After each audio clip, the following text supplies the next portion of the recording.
everybody? Welcome to another edition of Walking This Way's Impact Force podcast.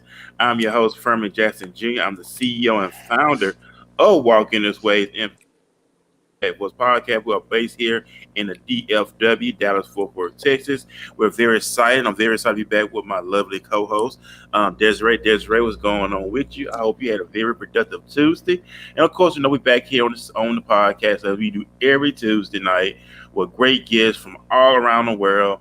And we know we're going to have some great input with our featured guest tonight with Rebekah. So I'm very excited that she's with us tonight. And I know you are as well. So Yes. how was your day? I said I was taking the day off. It was my 1 year mark for being at the city, but instead I ended up working all day. Well, there's always going to be stuff to be done, right? So Look, you know what? That's my problem for not turning off the phone, right? it happens. You know what? The phone nowadays is a work phone. It's a money maker, and that phone, is all part of our day-to-day life, day-to-day operations. But congratulations on making 1 year at your job. Yes. We're doing with the city of Dallas. Great work that you're doing. Oh, take us what happened on this past Saturday. I know you and 100 Million Enterprise did some extraordinary work in the city. So let the audience know what happened Saturday. What they would expect if they was there. Just give us a rundown on what happened on Saturday.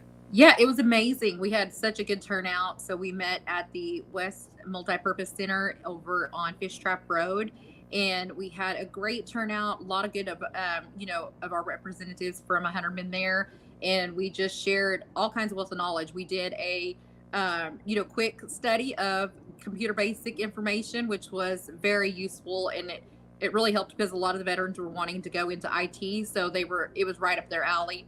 And I got to cover with citations for veterans and as well as civilians and how to get those dismissed within our courts. And then following after that event on Saturday, I went out to Eastfield College where they had an amazing military's family day.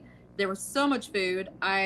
Between the donuts that I ate at the 100 Men event and then the nachos and hot dog and cotton candy all at the military family, I should have probably been at the gym with you today. Instead, I went for this.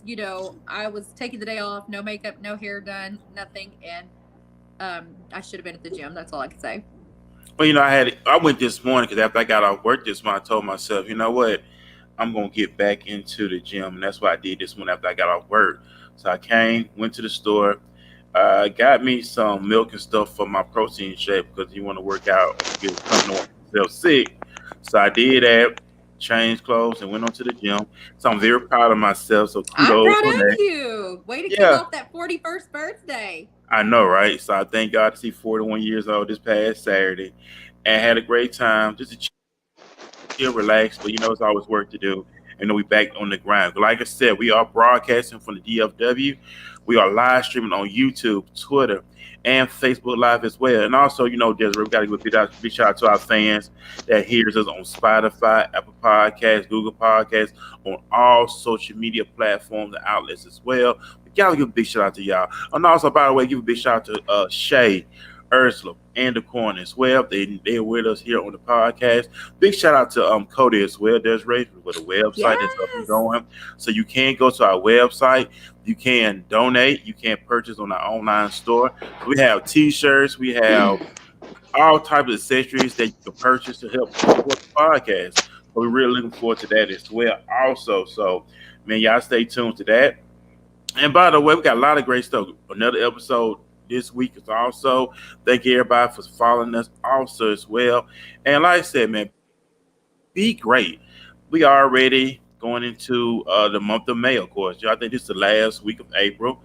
We know May is coming up, so I hope y'all getting everything done. We know that summertime is springtime, summertime be here. We know if you got children, they'll be out of school for the summer. So I hope y'all get some stuff done. Spend time with your family, especially with your children when they get out for the summer. Spend time with them that they can actually have that family bonding. So you want to do that as well. And we're very excited. Just right, we have Rebekah with us. Right now, I know she's getting everything situated. And we thank her. We're taking time out of our productive schedule to be on here tonight as well. Also, so Very excited about that. What else we got? We got a lot of great stuff going on. So man, y'all just really just tune in. Well, we always drop gems here on the show. You already know that. So if you're watching us right now, put your comments in the comment section. If you want to give a shout out, give a shout out. We'd love to show it here on the podcast as well. And like I said, we are here. So we want to welcome Rebekah. Rebekah, welcome to Walking This Way's Impact Force podcast.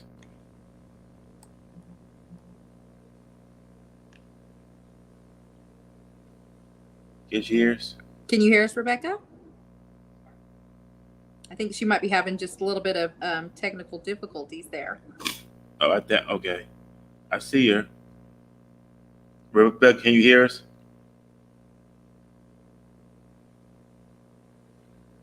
Let me Nope, I see. think she's going to log out and log back in. Yeah, Th- but And thanks to Daquan, he let me come on live with him last week and talk about all kinds of events that were going on. So I definitely want to, give a cigar to Daquan for allowing me to come on live with him and speak about, those resources, that networking that we always are on here talking about, and just helping support all of the other, big businesses, small businesses, it doesn't matter. I mean, supporting each other is exactly what we need to be doing. I agree with you 1,000% on that. Just really just showing somebody the support that they look for, and we know that it can be discouraging at times. Especially in the era of social media. We get so connected to likes, and we get so connected to comments, and then it's like people get discouraged. And a lot of times, Desiree, we see people that have feelings on their sleeve. If you're in the world of business, don't put your personal business out there in social media. If Keep business and personal separated. You don't want that out there. It makes you look bad, and it really shows you as being unstable. It really shows you that people really don't want to do business with you. So, mindful, always keep. If you're going through anything, don't let the world know what you're going through. Just keep that integrity going, because you don't want your name messed up out there. I'm just want to let everybody know that. I said a lot of people that's ready to put their personal business out there and then want to do business at the same time. People don't want Yeah. to deal with you. It shows you that you're unstable. Rebecca, can you hear us? Can you, I see her.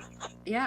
Okay, I can hear Oh, you yeah, now. there she is. Yay! Yay. Yay! Listen, it happens Sorry. to the best of us, okay? I'm sitting here like, oh my gosh, I can't hear anything. No, don't worry about it at all. We're so glad to have you on. Thank you. I'm glad to be here. Well, I know you. There you there go. we go. There We you go. good? Thank. Yeah, we good. Thank you, Rebecca, for hanging out No with us. problem. We know we had to reschedule everything. I know you had something that has to happen tomorrow, and I'm Yes. glad. It was always a ram in the bush. It was a day open for today. So, just moved it up to today. And we know we have a great time here on the podcast. I know you're doing a lot of great work in the state of Tennessee. I gave Desiree your bio information about you. And I know she would love to talk to you because she does work with the city of Dallas here in Dallas, Texas. And I Awesome. know she got some questions for you as well. So give us the rundown of who Rebecca is. Let us know, introduce yourself to the audience for the very first time here on Walking This Way, the Impact Wars podcast. Okay. My name is Rebekah Slayton. I am the Youth Services Director for the Robertson County Juvenile Court in Springfield, Tennessee. It's a position I've held since November 1st of 2006. So coming up on my 17th year. Prior to that, I worked for 6 years as a prevention case manager and team leader for the Department of Children's Services here in Tennessee before I went to the court side of things. So my passion, I actually majored in criminal justice with a minor in sociology in college. I always wanted to work with kids. Kids are my passion. And never before in the history of the world, I think, has there been such a need for reform of the system that deals with children. Um, to make it a less punitive, it's not supposed to be punitive at all, but a less punitive system, taking into account brain development and being trauma responsive. So I do that. I've done that every day for the past almost 23 years. Um, and I went into pageantry about 3 years ago because I wanted to broaden my audience for juvenile justice reform. And I thought, what better way to do it than pageantry? And I started competing with the World Universal Productions um, pageantry system or pageant system. And I went to the first pageant and got first runner up to, or I'm sorry, second runner up to Miss USA Elite and People's Choice Award winner. And then the following year, I went back and won Miss USA Ambassador. So that was last November that I was crowned Miss USA Ambassador for World Universal Productions, and I will be competing for for an international title at our international pageant for Miss USA, Miss World Universal, coming up in Hawaii in June. And Awesome. Yeah. that really is an impressive resume that you have there. Like I said, extraordinary people doing extraordinary things, and you, Rebecca, are one of those who doing extraordinary things. And I know that, like I said, Desiree, you do work with the city of Dallas, and I know Rebecca, she does work with the juvenile. I know that you would love to ask questions on that to really, because that's like the work that you're doing is very awesome, Rebecca. How did you get involved working within the juvenile? Because we know that, and I work within the system myself. I work for the sheriff department here in Dallas, and we see a lot of juveniles come to jail, murder charges, you name it, looking at the rest of their life in prison, not better Right. get a chance to experience of being a husband and a father, but it's happening every day in our society. It's happening every day in our world. How did you get involved working within the juvenile system? Well, I'd always wanted to work with juveniles because I believe that they really, I believe that prevention and being proactive is far more important and more vital to everyone's, um, you know, society as a whole, basically, if we are, if, we focus on prevention rather than we react and have to work on rehabilitation. Because once the damage is done, it's done. Not that it can't be undone or, alleviated some, but you don't ever want a child to go through something they don't have to go through. If you can provide that prevention and just kind of steer them in a different direction. So when I got out of college, I wanted to work with children's services, but I didn't realize that the part that I wanted to do was more justice based than case management. So I did the case management for 6 years and saw some pretty horrible stuff. But I knew that I wanted to go into the justice side of it as a youth services officer and actually work more in depth with the courts. So I applied for a job of youth service for the job of youth services director at the Robertson County Juvenile Court. And when I got that job, I immediately went to work on the justice side of things rather than the social services side. So that's really how that it kind of having been on the social services side, I knew that my strengths. I get very angry when a child's been abused or neglected. Yeah. Um, it was hard for me to see that. It wasn't something that I could really deal with on a daily basis, or I dealt with it on a daily basis, but it got to a point where I was like, I can't do this anymore. I need to be where I can help the kids that have been through this and try to get them on the right path. So I wanted to go to the other side of it because there's even though you see just as much trauma, you're not in the midst of it and you don't have to, it's not necessary. You're not going into homes and they're coming to you and they're coming to you for a reason. You're not trying to figure out what the problem is. I don't have a very high tolerance for parents who abuse or neglect their children, and that was becoming hard for me to bite my tongue on. So now from a different scope and helping those children that have been through that and helping these families stay intact and fix things is far more rewarding to me than having to go in and tell a parent, stop doing that. Like, it's just better for me now to say, hey, we're here, this is where we are, and this is what we can offer you to get to help you to help you be a successful person, to help you and your family stay together, and to get some of this dysfunction out of the way so that you can lead a productive life.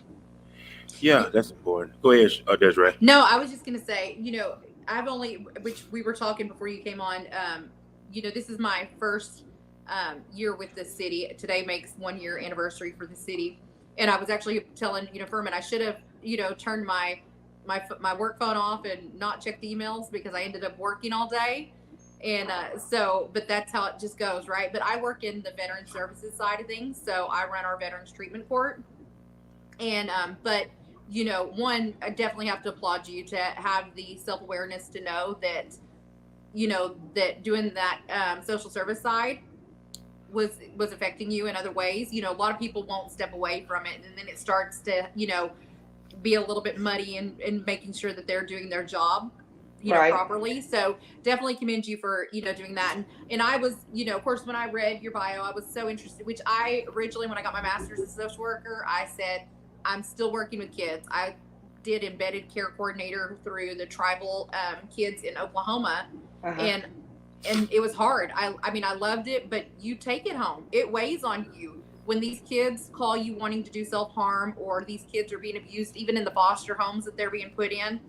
My mama instincts kick in. I'm ready to go over there and whoop somebody for it, right? Yeah. And so, but that's me. I'm like, who did what? I'm on my way, Right.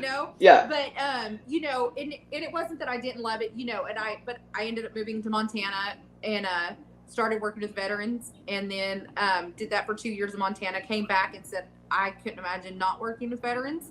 And then a year ago started with the city, and I love the court side things. Like, I love it was out of my comfort zone. I had done the other stuff for a while, so making sure that I was growing, that's what I liked about the court side. But I also just like seeing, instead of just saying, oh, it's your citations we're taking care of, well, why are we having these public intoxication citations? What, like, get to the root of it. So for me, that was always, that's what I guess I enjoy about doing what I do. But I think you're right, when you first started off saying, it shouldn't be like we're trying to punish these kids, more as that, some of them just need that good, strong leadership. They need that direction. They need coping skills, the things that they've lacked. And I'm not saying that's all around the board. So if anybody else is listening in and says that's not true, yes, you're right, it's not true. But for the most part, the ones that you see coming in and out of the system have had barriers prior to making those decisions. And if we can, make sure that we're teaching them the proper tools and to make the right decisions, then it would be so much easier than now them being labeled as, a thief or, vandalism, whatever it is they're getting in trouble with. So I love that. Well, if you look through the history of juvenile justice, in the 90s, we called kids, instead of calling them at risk or delinquent or unruly, what have you, we called them super predators. Well, guess what? They lived up to that. Self-fulfilling prophecy, and what they hear from adults or the system absolutely affects how they feel about themselves and how they see the world. And we titled them for political reasons. They were titled super predators, and we had huge murder rates, perpetrated by juvenile offenders. We had all kinds of burglaries, all kinds of rapes, all that. What we see now is that most of we don't have a lot here we just had a murder charge, a first degree murder charge, and it's the first one that we've had since I've been here, and the child was already 17, so they transferred him to be tried as an adult. But it was heartbreaking to watch it, because he knew, the second that he came into court, he knew it was over with, that everything that he'd ever wanted to do was done. that was hard to watch. But what we see now are children that are literally um, just trying to make it in this world that is against them, a system that is broken. They need mental health. They need assessments. They need an education system that gives two craps about them.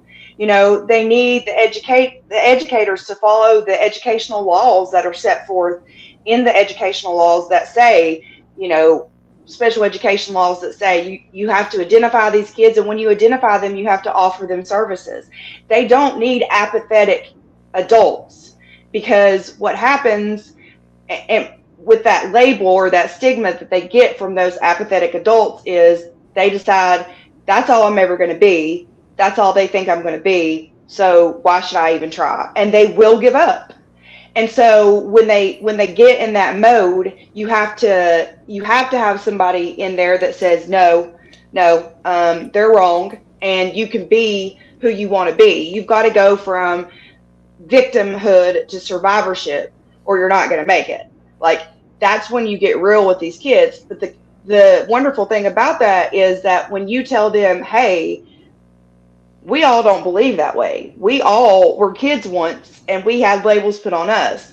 I teach a class at the court called Smash the Box. And so basically what Smash the Box is, society puts us in boxes, right? So we as human beings, of course, it's a defense mechanism. We see somebody walking down the street on a hot summer day with a trench coat on that's looking down at the ground.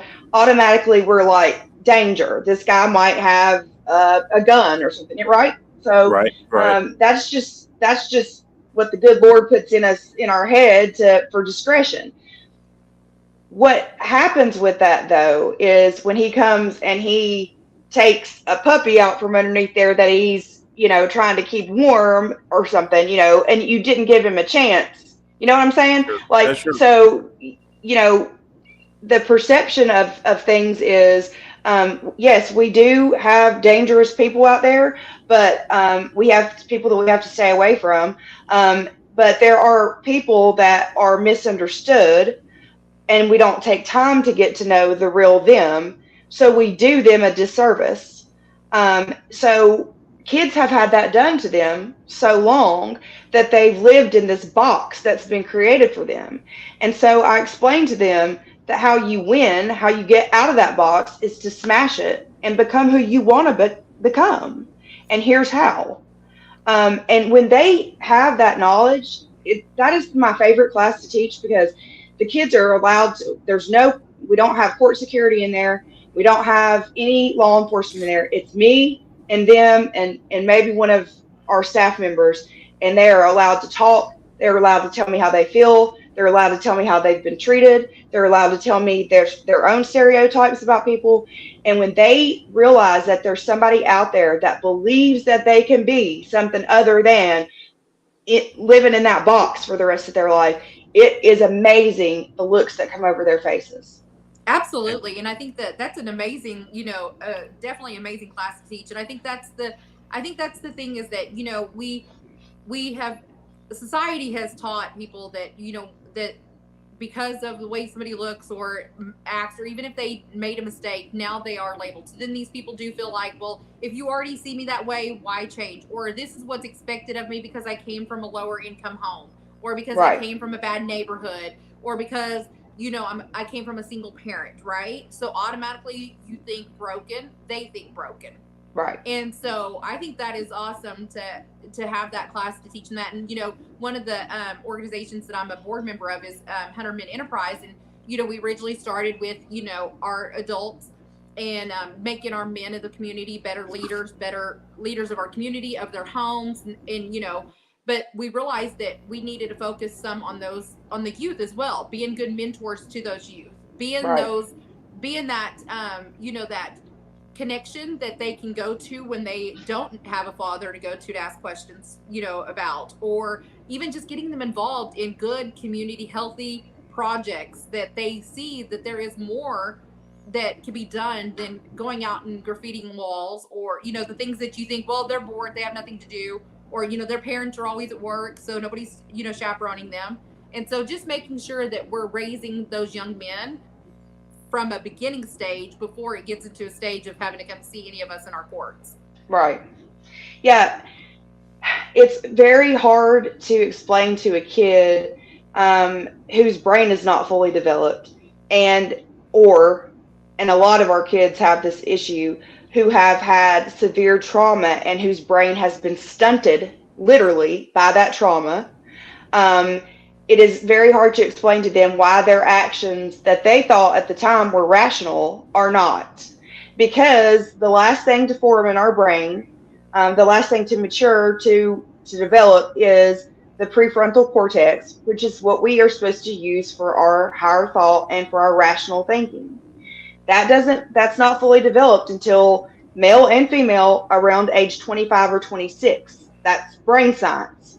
But we're expecting these kids to know the difference between rational and irrational when all they know is, I got to survive. Like, the only way that I'm going to get any kind of attention is going to have to be, I'm just going to have to show out or show off or go all out. And, the only way that my teacher's going to give a dang about me is if I cuss her out in the middle of class and then my class thinks I'm cool. Like, they don't understand why that's wrong, because their brain's not fully developed.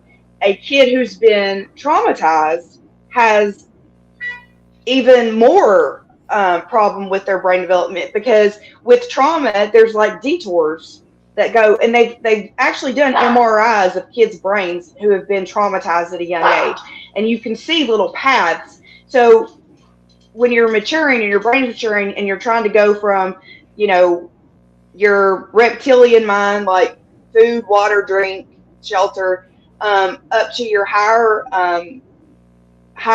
thinking and higher analyzing things. When you get trauma, what happens is, instead of going straight up to the optimal performance here, you're going sideways and back and sideways and back every time you get traumatized. So the system, what it's done is, those kids that are detoured in their brain, they're like, oh well, they're not going to ever make it, so don't worry about them. Focus on these kids that at least have C's in their classes. Instead of saying, hey, let's take that detour and get back on the main road here. And we can do that. I say it all the time to kids. You've heard it takes a village to raise a child. Well, that's true. It takes an army to raise a child with trauma, because you have to have people that are warriors on your side, not just villagers that are looking out and doing their thing. You have to have warriors that are going to say, hey, we're going to get you back on the path. This is how we're going to do it. And we're going to fight this part. We're going to fight this system. We're going to fight this system. We're going to fight for you and with you, so that you go into that optimal performance, because you can do it. We've just got to show you and give you the tools on how to do that. And I think a lot of it is them not having somebody that just believes in them, not have, they've heard it before. You've had maybe your best friend say, hey man, I'm here for you. You've had, relatives say, if you ever need anything, reach out to me, and then on top of that, having parents that are supposed to love and protect you and help guide you to raise you, into the most productive, individual in society. If they fail you on that, then you start to wonder, who can I believe? Who can I trust? That's right. And so, but it takes, and I'm so glad that you're so passionate about what you do. I mean, I'm a big person on, if your heart's not in it, get the hell out of it. Okay. And that's how I feel about it, because you're doing more damage than what you're going to do. That's right. Just to be there to draw a paycheck, or to say that you have this label as somebody who's working in the court system. Right. Right. You have to understand that sometimes things are not, even us as the professional we have to look at the things that say, maybe it's not just this. Like, let me dig deeper. You have to want to know what is the root of that. So even like with the children, is the root of it that is this behavior because of something going on at home, and not just this kid wants to be, an ODD, child? Right. Is there something, what is lacking? It could be even down to basic needs, as far as this child is hungry. That's right. So this child is acting out basically because he's not getting the nutrition that he needs. That's right. Taking and finding individuals that actually will stop and assess the whole picture instead of what's at face value. Honest to God, it's hard for me to find other individuals that have that same heart when they're out, in the field doing this job. And so I love that, you appear to me to be so into it, and that already makes me have some good vibes. Okay, Furman, like, we're leaving you out of the conversation because like we're vibing on this right here. Right. I mean, this stuff is important to talk about because it is. You look at the world we're in now; it's getting crazy. Students are attacking teachers. You see that on social media now. Children are being elected, and a lot of these children are good kids. They just was in a bad situation, don't know where to go, know where to turn. Like you said, don't know who to trust. A lot of them are being sexually assaulted, That's physically right. assaulted. So you never know what's going on in the household. We don't know what's going on in our neighbor household with a child, down the street. Some form of fact, some type of trauma is taking place. And these children don't deserve this. They didn't ask to come here. A lot of people get together, make these children, but who suffer? The children suffer. They see a Right. negative environment, a toxic environment. So that's all they see and know. So it's to them, it's hard to do. Hey, I can live a great life. I can have a successful life. And as you doing the work that you're doing, Rebecca, to give these children hope that hey, I can make it. I will succeed. I don't give a damn what they say or the statistics say. I remember when I was growing up, they was talking about the average black male won't see the age of 21. I'm 41 years old now. That's They would right. say stuff like that, Generation X and more. But now we see now our young children are dying at a young age. That's We right. see it here on the news here in Dallas. Children losing their lives to gun violence, taking guns to school. We see that all across the world. We have to start doing something. We can't keep turning a blind eye to what's going Hmm. on. Everybody want to chase the bag, and everybody want to do all this, but we got some real hell taking place right now in our neighborhood, in our communities, That's right. and we can't keep Yeah. turning a blind eye to it. Go ahead, Desiree. No, and I was just gonna say, in the quickest,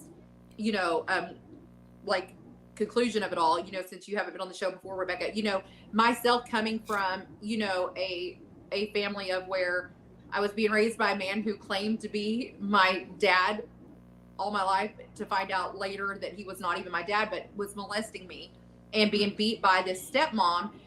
I moved out at 16, and all I heard, them going around telling people, oh, she's going to be knocked up, she's never going to finish high school, she's going to be a dropout, telling me those same things, telling me what a mistake I was making, and how, you have it so much better here at home. No, the hell I don't. I'm getting my ass beat and I'm getting molested. I don't have it better at home. I will survive it on my own. So I I'm just a very stubborn person. That's just me being honest. And I just had it in my mindset of saying, you know what?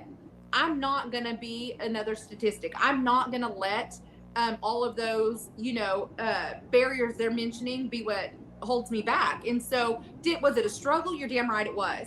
Was it a lot of counseling? Yes, it still is. But I was like, I wanted to make sure that I wasn't going to let them win.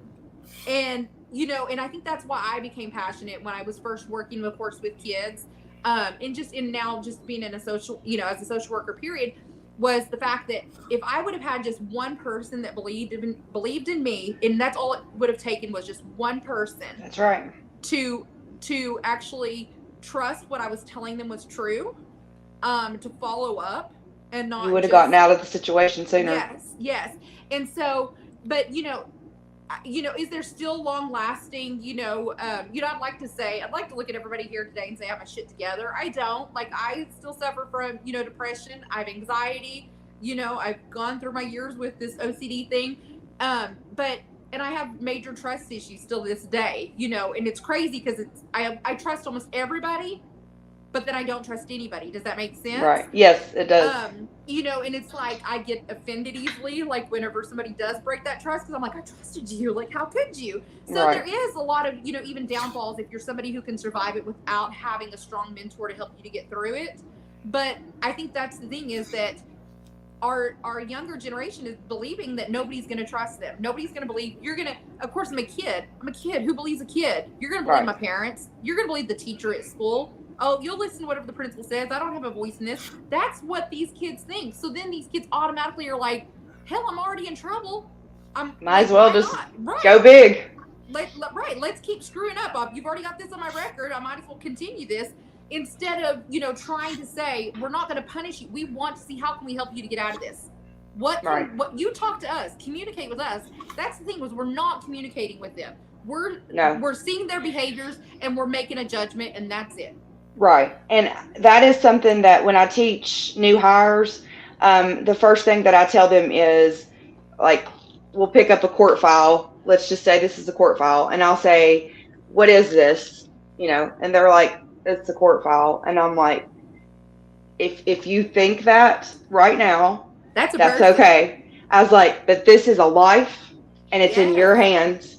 And I was like, and every time that you deal with this life, you have to be 100% open to whatever you're about to hear, whatever you're about to see, because if you're not, you're going to miss something, and it's going to be the most important thing to that kid, and they're never going to trust you, and you're never going to build rapport, and they're never going to be able to be okay with an adult if you look at them and say, this is you, this is everything that I need to know about you is right here.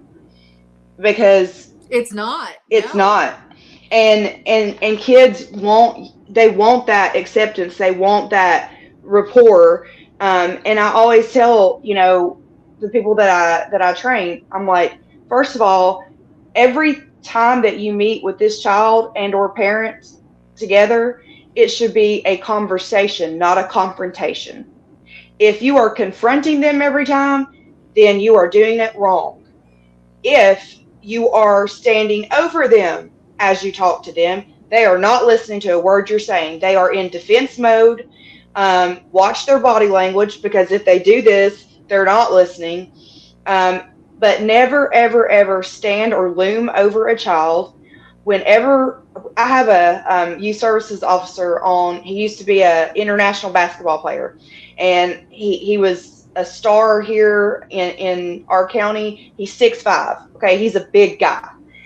He sits down it's amazing. He sits down in his chair as far down as he can get so that he's eye to eye with those kids, because he knows that is the only way to get that constant communication without there being that disruption of a power play. Whenever I do my classes, I sit down across from the kids where I'm talking to them. I don't talk at them. I don't like people talking at me. Nobody does. So why would I do that to a kid? Especially a kid who's already been through way worse than being talked at. They've been hit on and beat on and touched and everything, but you don't ever talk at someone. We as adults do that to each other. We want to get the last word, or we want to be the loudest one in the room. And it's bad when we do that with adults, but it's terrifying when we do that with kids. Yeah. They're terrified. And when you're scared of something, you're not listening, and you're not receiving that message, whatever it may be. It's just, you're trying to get the hell up out of there and get it over with. And whatever you want me to do, I'll do. If you want me to say I smoked pot last night, if that's what you're yelling at me for, I will say it. Just get me out of this situation. Yeah. And so we have to be very cognizant of that when we're dealing with kids. Like, first of all, this is a life. Secondly, we're going to talk to them like we want to be talked to. It's the golden rule. Treat them as you would want to be treated. Absolutely. And I love that, you guys, that you get down with them on that level. And I think that's one thing that I will say I love and I brag about with my judge in my veterans court. He never sits up at that bench, when it's time for us, because we do in person and, virtual still. And so when it's an in-person court day, he comes down away from the bench, he pulls out a chair and sits right there in the middle of the floor with them, and he talks, and he doesn't wear his robe, he's dressed in his normal clothes, and right. Every single defendant has said he treats us like we're human. It's like he respects and knows that we did serve this country, because do you know how hard it is for a veteran who served their country to even come in and ask for assistance. They think like I shouldn't ask for assistance. I freaking fought for your freedom. Like, why am I having to now ask you for, this help? And so it has made such a great rapport with the defendants that come in. And even like when they come into my office, I have, of course, my chair, and then I have 3 other chairs. They're all in different places of my office. And when they come in, I always say, just sit wherever you feel most comfortable. Right. Already that takes off. If I'm like, you need to sit right there, they're already like, it's a completely different demeanor of how they, respond. And I never want to start off just like, hey, so what is it that you're needing? Or, hey, immediately go into an assessment. I love to hear, one, just because I love to hear it, right? But I love to hear their stories. I love to hear what got them into the service. I love to hear about their time in the service. And it's funny because even my judge, he'll, I'll go back on a whole story. I mean, he'll feel like he knew that person before they ever came in the courtroom. But he also always offers them the chance to be able to earn some of their community service by writing about what they did in the service, what they learned from it, and how they've implemented it in their life today. And it's just his way of letting them know, I do care. I want to know what you experienced. And so, I think that that's so important of gaining that rapport with them and treating them like they are a human instead of just another number on the docket. Right. And kids especially want, they want you to listen to them, of course, but they also want to hear what they want to ask you a lot, like, what have you done? What did you do that you got away with? And I always redirect that because I don't want there to be that misunderstanding where they think that we are buddies right away. Like, and I'm like, we're not talking about me. We're here to talk about you. And we're going to talk about how this affects you and why you smoking weed every night is you self-medicating. It's not because you like weed. It's because you're so exhausted from your ADHD at school, and that's the only way you know how to refocus yourself. And we've got to find you a better way to handle things because you're on probation now, and you can't fail a drug screen. And you can't fully function. You've got a mom that's sick and that needs help. You can't fully function if you're high 24/7. Like, what is it that you're smoking it for? Like, why are you doing that? Because they're like, that's what I do. And I'm like, but why? And I hear that even in adults. That's what I do. Like, they should just legalize it. I mean, it's a plant, God made it, but you're like, you're not smoking the pot that they smoked back in the 70s. You're smoking 99% THC now, where they were smoking 15 to 20. You're smoking 99%, and most of the time you're getting it from some really stupid person on the street that has maybe even cut it with fentanyl, which is going to kill you in seconds. And then they're like, oh, I never thought about that. I'm like, of course you didn't, because your brain isn't developed that far, and all you're trying to do is numb what you're feeling. And let's talk about what you're feeling, because it's still going to be there when you come off that high. It's still going to be there. So how can we fix that part so that you don't have to have that? Because you could eventually get a hold of something that's going to kill you. I'm going to talk about that, the communication part. Children are scared to talk out because of an adult may yell at them. They can answer a simple question. Because that's where you see a lot of people have their apologetic mindsets. Like, they say something, oh, I'm sorry, I apologize. Yeah. Hey, you don't have to apologize for anything. And they have come off being traumatized to ask the question, somebody yell at them, so they had not got over that. So now they apologetic, they afraid to speak out. They'll go outside with friends and whatever to get answers, which a lot of times be the wrong answers. It's like growing up at home, we didn't have certain conversations at home. Only time you know about certain things, maybe with some kids in the neighborhood or blase, you talk about and exposed to different stuff. But now they are being exposed to a lot of things, especially with social media. We have pedophiles out there now, where they could catfish themselves as children, find out these are grown adults, blessed boys and girls, but disguising themselves as being children. So it's like our kids are not safe at all. No. And I think a big thing is having, I think again, it's in that mindset too of just wanting things easier. It's easier for parents just to yell at their kid, just whoop their ass. It's instead of talking to your child and Yeah. asking your child what's going on. And I think Right. that's so important. And I will say, as a mom of sons, I promise you there was probably times I really did want to whoop their ass. And but at the same time, I just remembered, like, what am I teaching them? Right. Like, then you're teaching them to think that that's like how to handle a situation is violence or screaming and yelling, which I'll shut down. You start yelling at me, I will show you that I can yell louder than you. Right. And so I tried very hard, and I was not a perfect mom, I'll say. I mean, my son is here visiting, he's in the other room, and he can probably come on here and tell you I wasn't perfect. But I did always want to try to talk to them about decisions, and I always made it very clear to them, like, just communicate it with me. If you're going out drinking at a party, communicate that with me so that I'm not worried if my phone rings in the middle of the night, or if I, the ambulance sirens are going off. Or I would say, just don't drink and drive. Don't get behind the wheel of anybody else that's driving. Like, I understand you're 16, 17. You're gonna want to live. Like, I was living, Right. I was doing that stuff, right? You can't act like it's not gonna happen. You can't say, oh, my child would never, because that's probably when your child is. Yes. But it's about communicating with your children about making smart decisions when they're in those situations. So did I have being, divorced from their dad? Was there times to where they would call and say, Mom, everybody has been under the influence, and they would say, do you want to come get us?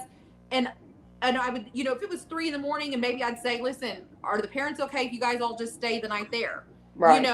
Instead of me getting out at 3 a.m. to go get them. Did I get criticized by their dad? Yeah. Like, you let them stay where there's boys and girls. You know what? It was the better decision versus them getting behind the wheel. Right. Period. And so sometimes you have to know that your kids need to be able to trust you to tell you stuff. And they're going to tell you things that you don't want to hear. They're going to tell you things that you're going to have to really stop and do a countdown before you react to it. Right. But I would much rather see more children speaking to their parents and knowing they can trust their parents instead of the disciplining side of things. How are we going to teach them to make those healthy decisions that they need? And that to me is like something that I think we are so lacking. And a lot of definitely. These parents are just like, they're too busy in themselves. They don't have time. And it's like, I'll tell you what, I will always have time for my sons. I don't care if they're 30, 40, like, you know what? I will always be that mom. And there's not a person who, if you know us, I'm that mama for my boys. It will never change. Right. And I just want to say that too, because like I just want to piggyback on what Desiree was saying. It's like a house divided cannot stand. And you mentioned that if you look at it now, the modern day parenthood that's going on, both parents working, they hustling, bustling, so it leads to children by themselves. By the time they get home, what the parent gonna do? They going to bed. They're tired. That's right. They're tired from work and everything else. So it leads the children to offend for themselves. Back in the day, you used to have, and you hear people always talking about, well, times have changed and stuff like that. Where you had the mother at home with the children, the father would go out, make ends meet for the family, because they wanted that, okay, make sure our children are raised in a proper environment. It's not now. You don't even want to trust your be around kids, period. Right. You gotta watch so-called family members. Well, look at us. Yeah. We're letting social media dictate what is making you worthy, right? Right. Like, right. If social media says you need to be this size, social media says you need to wear this item, social media says that you need to drive this car, social media says you're not worthy if you're not getting 1,000 likes on a that's post right. that you make. And that's what these kids are feeding off of, because guess who you think that they're actually spending more time communicating with? Those on the other side of that social media, or with their parents. That's right. And with social media, what we have now is instant gratification. Oh yeah, most definitely. So we talk about this all the time. Yeah, you want something, you put it in the cart. Then you get it in the cart, you get it the next day by 6 o'clock. You want, DoorDash, whatever, you want something, you get it. Kids today don't want to hear no or hold on just a second, because they're so used to that instant gratification. And we've taught them that. Work yeah. for it, save your money. Yeah. Well, So I'll just steal it. Yeah, Like right. I can have it today. All I got to do is go over there and take it. Right. And it's And yeah, I get it. and also just to piggyback on what you were saying about parents, um, even if it's, well, I think one of the biggest things that I like to teach parents and to teach my own son, he's 13, is a little bit of self advocacy. So you want your child to grow up to be, healthy and happy and productive. Well, in order to do that, they're going to have to at some point advocate for themselves. If they are not taught that, if they are not taught that that's okay for them to do in a respectful way, um, then they're not going to learn that from the world. That's got to come from somebody that has been through it, has, like me, that was always like, screw you, I'll do what I want. But then realize that it is very true that you can catch more flies with honey. So, hey, teach, me talking to a teacher and saying, I need about a 5-minute break just to get myself together, instead of, yo, I'm getting out of your class and fuck F you if you don't like it, Exactly. And when you tell kids, like, that's how you win against the system, is they expect you to go off and use your curse words and True. be a thug. Like, And prove them wrong. That's yeah, like the best prove thing them you can wrong, do. because then you win. And they're like this, Absolutely. I never thought of it that way. I'm like, that's why you're losing. Yeah, right, exactly. And I think that that's like the other thing is, that, even, and I do see this and it's sad, we have teachers that some of these kids are trying to use those, skills, but the teachers aren't responding. No, you're going to stay here in the class. All of our students cannot be the same. And that's no Nope. different than, these parents who, again, say, oh, my child would never. Yes. Your child will. And at the end of the day, your child does need to fall on their ass every now and then because they need to know what failure feels like. They also need to know what it feels like to get up from that failure. That's right. If you're keeping that child in a bubble, when you actually do set that child off on their own, guess what? They're not going to make it. No, they don't have the education, the experience to be able to handle a situation. And then they really spiral out of control because, like you said, their brains are still not completely developed, right? Right. And people are, so judgmental. Oh, if your kid is 18, you got to kick their ass out of the house. Like, you know what? Straight up, and this is on the air, so it's always going to be out there, right? My kids can live with me forever, whether it's our Filipino side that makes me say that. And it's not because I think that my kids aren't successful young men or that they shouldn't have a life of their own. At the end of the day, that's my family. And, I believe truly that, family helps each other out. Like, so if they said, Mom, this is where I want to be at, you're damn right that door is open and you can be there anytime that you want. Will you still have responsibilities? Will you still have to be an adult? Will you still have to take care of your... Yes, but at the end of the day, parents are like, I cannot wait until she's 18, she's out of the house. I cannot wait until they're 18, I don't have to pay child support anymore. That child is still your damn child, whether that child's 18 or not. So if that child needs something, I'm sorry. You should be able to say, I'm your parent and I'm going to help you out. Period. Right. But I'm asking you, though, are they preparing them? A lot of them, they're not preparing them for adulthood. They're not preparing them at all. So it's like when they get out here, they get lost. They don't know what to do. They have to start preparing them because the parent is supposed to prepare the child for life. They're going to get older. They're going to have their own families. They're going to have their own life. But start preparing. And some of these kids are not being prepared now.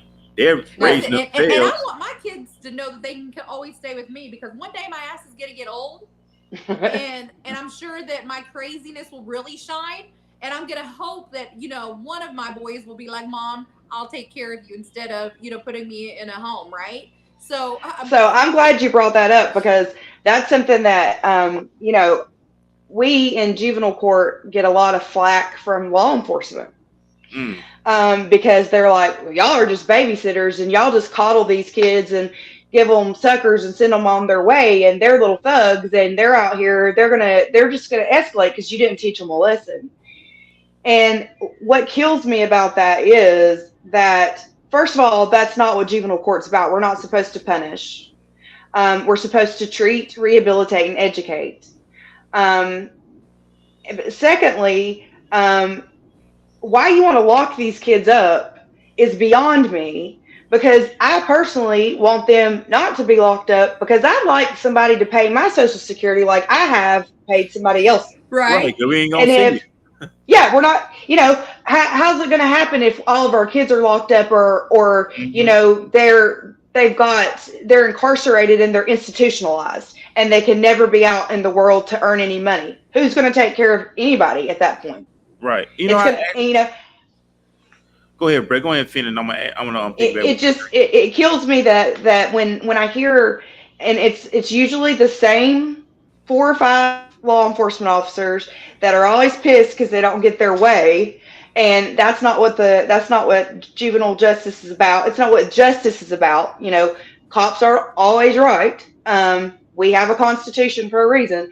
But the funny, I mean, it every time that I see these 4 or 5 guys coming in, I know what it's going to be. Y'all don't do anything. Y'all are just going to slap them on the wrist. Just go ahead and send them home. And what they really want is for you to lock these kids up. And then when I throw that back at them, I'm like, what good is it going to do to make them even more angry? They're angry now. You're going to put them in detention for 48 hours and bring them home, and then they're going to be even angrier, or maybe commit suicide, or maybe go out and shoot somebody because they're so angry.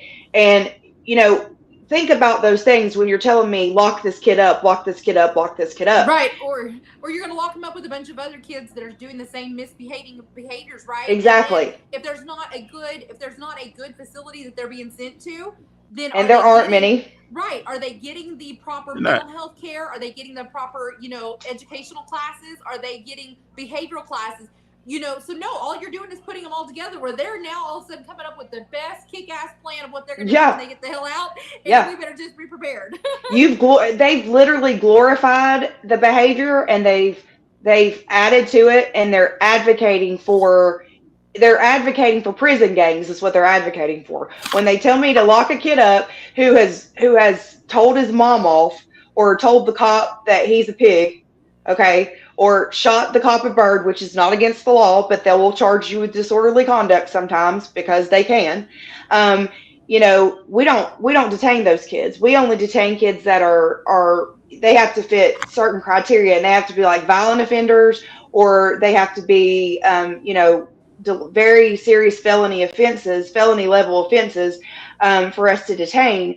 Because what happens is, if you detain a kid that smarts off to mom for 24 hours, he thinks mom is at home enjoying that rest from him, and he's going to come back balls to the wall Yeah. mad, and he is going to escalate, and he is going to do something that is very dangerous, or he is going to make it even worse, and mom is not going to know what to do at that point, except he's going to go back to detention. Absolutely. And I love what you said about, how what your mission is to, the, reducing those barriers and helping, to make them more successful in life versus just locking them up. And I think that and I'm not saying again this is not across the board, right? But we do have to admit that this is an issue that even like with CPS, right? Automatically, you know, people are saying they're taking your kids, and there are a lot of, I will say it, and I've worked very closely with CPS, that they're not there to try to say how can we build this family back together, how can we Right. make this, and it should be about reunification, not about removing your children and not getting them back. But Right. I've sat in the courtrooms many a times, on the other end of watching these cases, and I'm thinking, yes, you're doing a great job advocating for this child, but what are we doing to make sure that these parents are also getting the support that they need, so that they know, because it could be a generational thing of why they're doing the things that they're doing. So until we can figure out the root of the problem and break that cycle, this might be the only way they actually know how to parent, because this is how they were parented, right? Right. And Yes. so it's sad that it's like that. And I know, Furman, we probably need to take a quick break, don't we?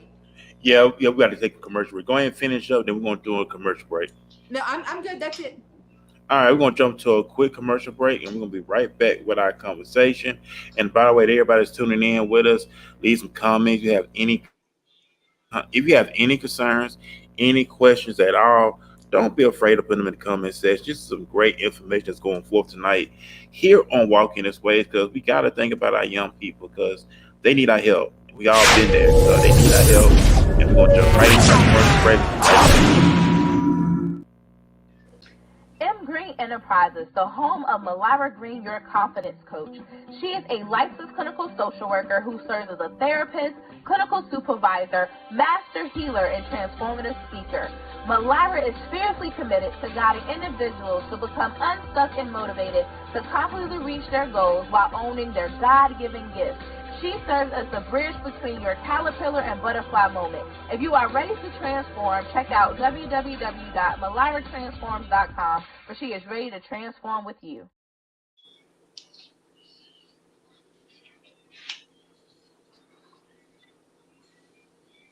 Here on Walking This Way's Impact Force podcast. I am Furman Jackson Jr. I'm the CEO and founder of Walking This Way. We are based here in the DFW, that's Dallas, Fort Worth, Texas, along with my lovely co-host Desiree as well. And we also have our featured guest, Rebekah. Also, she does a lot of great work within the youth system in the state of Tennessee. Great information. Really have a passion for our children because we know that needs that. We had some great stuff. So those that's tuning in, and you miss out on the great stuff. But those who are tuning in right now, you still catch a lot of that good stuff. Like I said, we are live streaming on Twitter, Facebook, and YouTube. And also, if you are watching us, share it. Share it with people that you know. Share it on your page. Get the word out. And there's some great information going forward. And I know we talking about the juveniles and the work that you do, Rebekah, but you also have a pageant as well that you're a part of. Right. Let us know about the pageant. How can we be involved? How can people be involved as well? So let us know more about the pageant also. Okay. World Universal Productions is the name of the pageant system, and it's relatively new. It's 4 years, 3.5, 4 years old now. And it was started by someone who, Nancy Ellen Martin, who is from Louisiana. So she grew up in the South, and she was a pageant girl and was in a lot of pageants, held a lot of titles.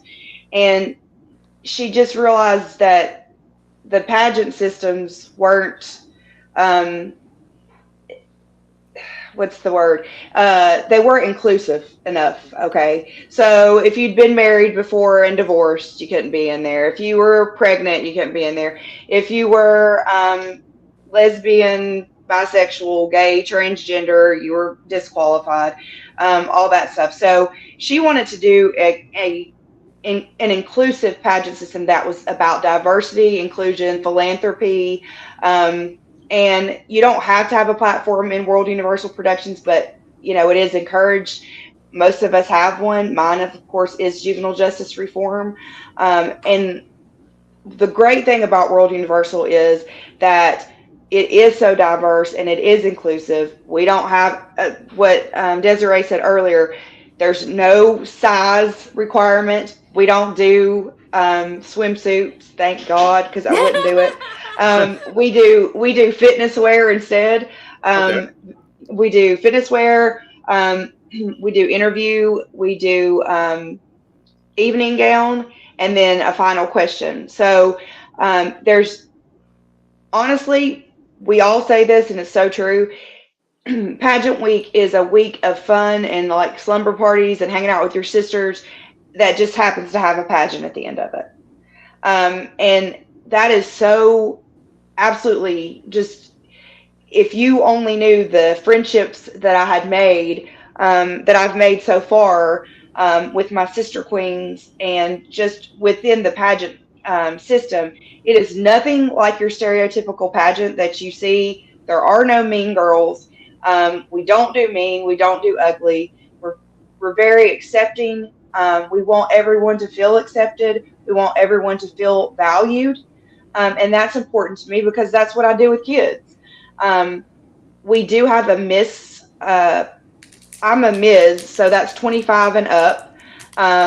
So there's no age, the only age requirement is 25 at least, but there's no like age max. There is a Miss that we've started as well, and we're getting it, going as well so that we can have more young females younger females in the system, but it's growing, and it's just amazing what we've been able to do, um, all of us together, um, working together towards a goal of acceptance, of love, and love is the universal language. We have queens from Canada, we have queens from Japan. We have queens from New Zealand, Australia, Oceania. I mean, just all over the place. So it's growing. It's a great organization. Um, I wish more girls, young girls that I come in contact with, would believe me when I tell them about, not every system is the same, because pageantry can really give you um, a lot of self-esteem. It can make you understand that you are worthy, if you get in the right system. Now there are systems that are going to be the mean girl systems. They're The just body they're out there, shaming. right? The body shaming. There is no body shaming in World Universal at all. We have women from size 24 all the way down to 0. So, I'm a size 10, haven't always been a size 10, but you know what? Nobody ever says anything. Nobody ever cares. We just want everyone to feel like they are important, because they are. And I wish that, a lot of our girls could do that. We hope to one day be able to offer scholarships for those that can't afford to do pageantry, because pageantry is one of the most expensive hobbies that there are, Yeah. that there is out there. But it's also very, I'll tell you this, I thought that I had like all the answers, that I had worked in this field for so long, that I was an expert in advocacy, but being around other women that are empowered and um, educated and ready to take on the lead and have a platform that they're passionate about, just made me be a better advocate all the way around. Because they when you're around them, you know you are what you associate with. Like you lay down with dogs, you get up with fleas. Well, you hang around people that are like-minded and that are goal-focused and motivated, and that do believe in love and acceptance, then It that's what you're going empowers to. you. Yeah, it empowers you, and Yeah. and you're able to give that out. So whatever you give out in the world, you can expect back. So you better watch what you're giving out. I tell Yeah. kids that all the time, and they're like, "Yeah, well, you better go tell my teacher that." Yeah, And yeah, I'm right. like, "You tell your teacher that, That's but do right. it respectfully." Show your teacher that. Show your Right? teacher Show that. them. That's right. Show them that kindness, so that maybe in return you'll get that kindness. And I love this whole pageant thing that you're doing, and many things. And I'm very ADD, so if I don't spit it all out, No, you're fine. So, but one is definitely that platform that you guys get to speak about on what you're passionate about, what you're doing in your communities. I think that is so important. We're all big about networking on this podcast. We are all supportive of one another. That's why I know Furman asked, how can we support the pageant that you do? How can we help advertise for that, and even promote you on that journey? So I think it's great. Like that, there is that girlfriend bonding and that support Right. system, that empowerment. But it's also, I can only imagine the networking that you get Oh yeah.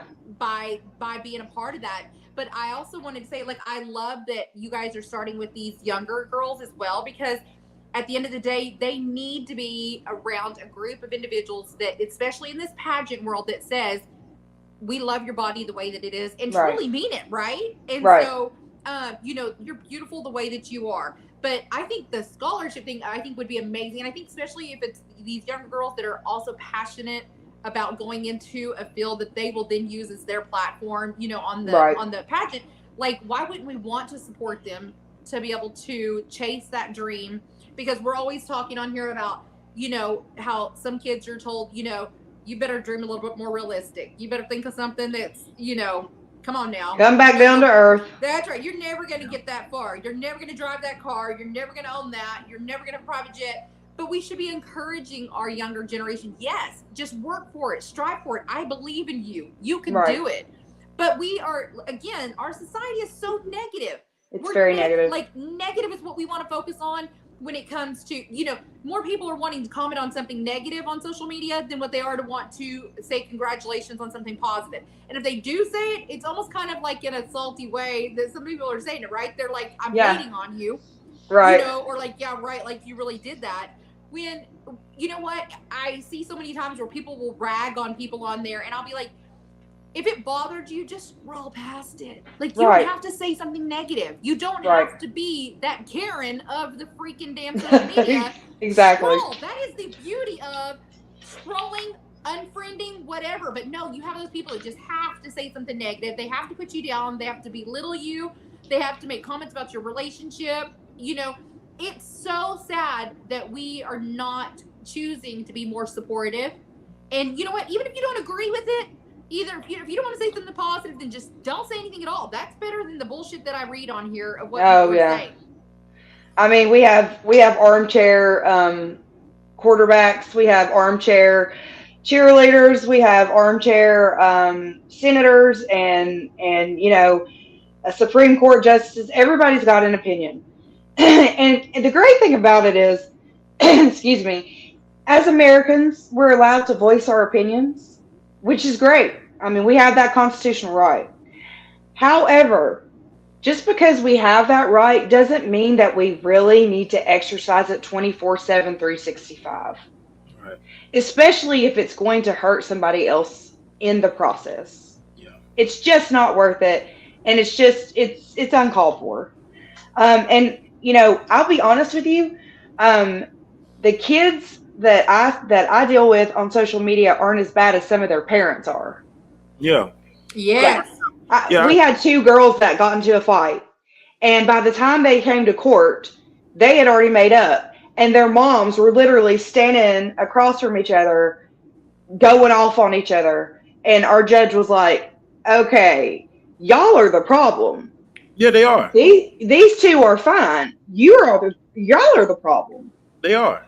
So maybe you all don't need Facebook if you can't act any better than that, Yeah, they are. They are. Your child, and yeah. My child, but I feel like your child that they act. They are. They're the problem. And then in return, these kids are feeling like too that if these parents are going at it, a lot of times they're feeling like they have to keep that same conflict up amongst them versus they could have hashed that shit out and been okay, we're sitting together at lunch tomorrow. It's all good.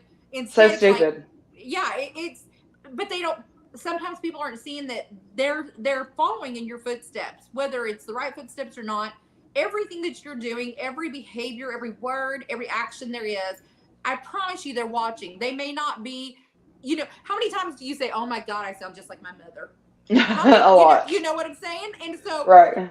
Why do you think that is? Because even if that child was not saying it under the same roof when they lived with you, or even maybe when they were off to college, but all of a sudden, guess what? They're now saying the same things that they remembered, to their kids that they remembered you saying. But we're not thinking that clear. Sometimes I think parents' heads are just not fully developed yet. Okay, I think that maybe they lose some brain cells when having children. Well, people say all the time to me, they're like, "How do you do what you do? How do you deal with those kids?" I'm like, it's not the kids that are the problem, right? Like, why don't you ask me how I deal with some of the parents? So them should never populate in the first place. Be honest with you. Yeah, I feel sorry for the children because some people they should never make no child. I'm so sorry. I mean, I agree with you. I think when I worked with kids, and I got asked that all the time, like, how can you do this? Like, why would you want to go on these, these suicide crisis calls? Why would you want to deal with this child who's always misbehaving and being violent? Because those children are the future. Those children are the children that are going to grow up with my children. Those children are going to be having kids the same time that my children are having kids, who then maybe one day will be having a relationship together. Like, you have to invest in our future. That's the thing. It's not about what is for you. It's not about being selfish and saying, well, if it doesn't affect me now, like, I don't need I have no concern over it. You do have a concern over it. These kids are who will be running our country one day. It is these kids that will be making these, legislative decisions. Let's go ahead and make sure that we are helping them in the most positive way as possible now. Right. Yeah, but you can realize because somebody, when they did have, so many parents, when they got together, they weren't tempted trying to have children. They just got caught up in having sex. and a child just came out of it. So if they was not having a mindset, oh, I'm going to be a parent, they just wanted to have sex. A child just came out of it, and they just didn't know how to handle the responsibility of it because they're still trying to find themselves. That's They don't right. even know themselves. So Well, now, how many do you see that are having children because they think that's what's going to save their relationship? And it's not- Exactly. How many children are having children? Yes. it's really not. And I think we got a comment. Oh, we got a comment too in the comment section. Let me pull this up right quick. See what this Daquan. says. Okay. Oh, you took it back down. Hold on a second. All right. My bad. Let me see. Who should kids speak to when the parents are so toxic that the children cannot speak out against them? They need to speak to, if they're in the court system, they need to speak to somebody like me, to the youth services officer or somebody they have some rapport with, or maybe even a friend of the parents that is good with intervening with the parents and can say, hey, little Mikey told me that, he doesn't even feel like he can talk to you because you guys are always fighting. Like, can we work on that? And the great thing about with the Juvenile Justice Reform Act of 2018 that came down, it said that we had to, with these kids that are having these issues and that come on our caseload, we have to do a service plan. And everyone that is involved with that child has tasks on that service plan, including the youth services officer. So the plan is developed with the family, with the parent, with the child, and everybody has tasks. So let's say that mom and dad fight 10 times a day. Well, you want to put something on there that's tangible and measurable. So you want to say, okay, instead of fighting 10 times a day, they'll fight 2 times a day and away from the kids. You want to give them goals that are actually, you're not going to say they're never going to fight again because that's not realistic. They're never going to meet that goal. But to show that they're making progress, say they're going to do this away from the child. So the kid can always reach out to somebody that they trust. If they're in the court system, they can reach out here, especially in Tennessee, because there's the service plan. If something needs to be addressed with the parent, then we always try to incorporate that in there because the child needs to understand and the parent needs to understand that we want to eventually pull our services out and they need to be empowered to do it themselves because we don't want them back in the system and they don't want to be back in the system. So if they don't want to be back in the system, they've got to do this. They've got to find some synergy and come together and make this work. It's about making those goals for change behavior. Right. And then I know he mentioned about the parents, and then I feel for these young men too, because if they don't see a positive leader in the home, they're gonna think it's normal. If they see this male jumping on their mom physically, they think it's normal. So what's gonna happen? They're gonna jump on their wife, their girlfriend, because they seen their father do it. And that's not good as well. So right. And they don't have respect for their moms because she's allowed herself to be disrespected in front of her children.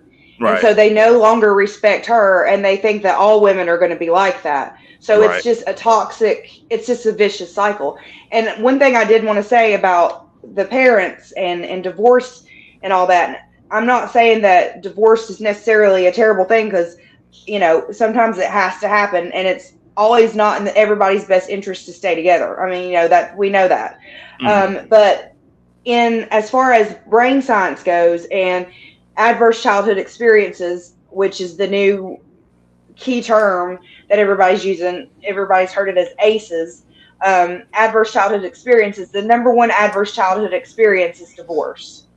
And adverse childhood experiences, the more you have, the more likely you are to have issues with your health and mental health as you get older. So divorce is number one, and it's number one in the South especially. And the number one state for divorce, believe it or not, y'all want to guess what it is? What is Probably it? Texas. Probably Texas. It's Arkansas. Oh, really? Yeah. Actually, never mind. I'm not going to say nothing negative, okay? I almost said Alabama, but it wasn't Alabama. I'm from Alabama. Oh, sorry. My bad. It's all good. No, it's Arkansas. But that was one of the biggest things was Arkansas was that's their biggest aim for kids is divorce. So, ACEs are adverse childhood experiences are abuse, neglect, sexual abuse, which is all encompassing. It's the worst kind of abuse there is.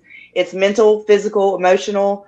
It stunts growth. It causes all sorts of hormonal imbalances. We know that that's one of the most traumatic things that can happen to anyone, male or female, because it's a holistic type of abuse. It takes over the whole being of that person. And then, of course, if you've had a parent that's been incarcerated when you're young, that is an adverse childhood experience.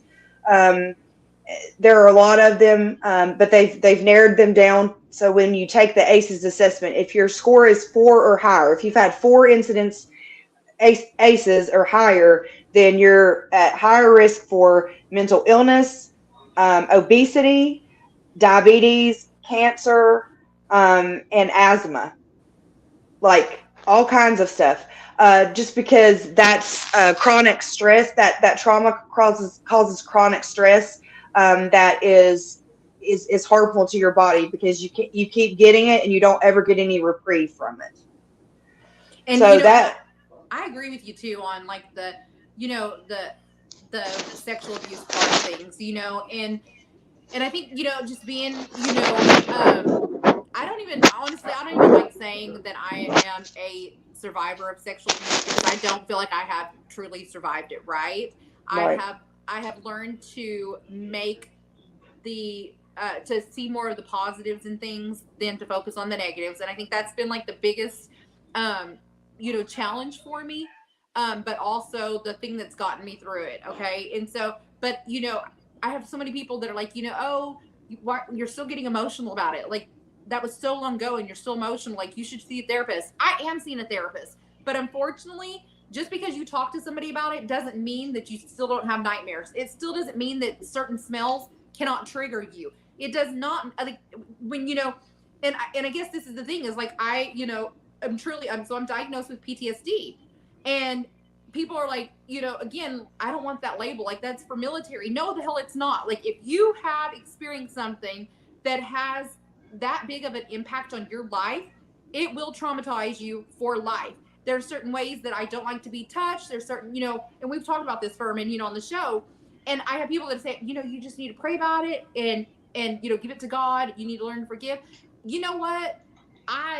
And obviously with this potty mouth, you can see I'm not this most, but you know what? I know who my maker is. Okay. Right. And I'm a Christian, but at the end of the day, it still does not change that it impacted my life in such a way that I will forever live with it. It's just like whenever somebody is, when somebody is an alcoholic, you can't say, well, I used to be an alcoholic. No, you are an alcoholic right now. Right. You're choosing sobriety, but you are still an alcoholic. I was sexually molested.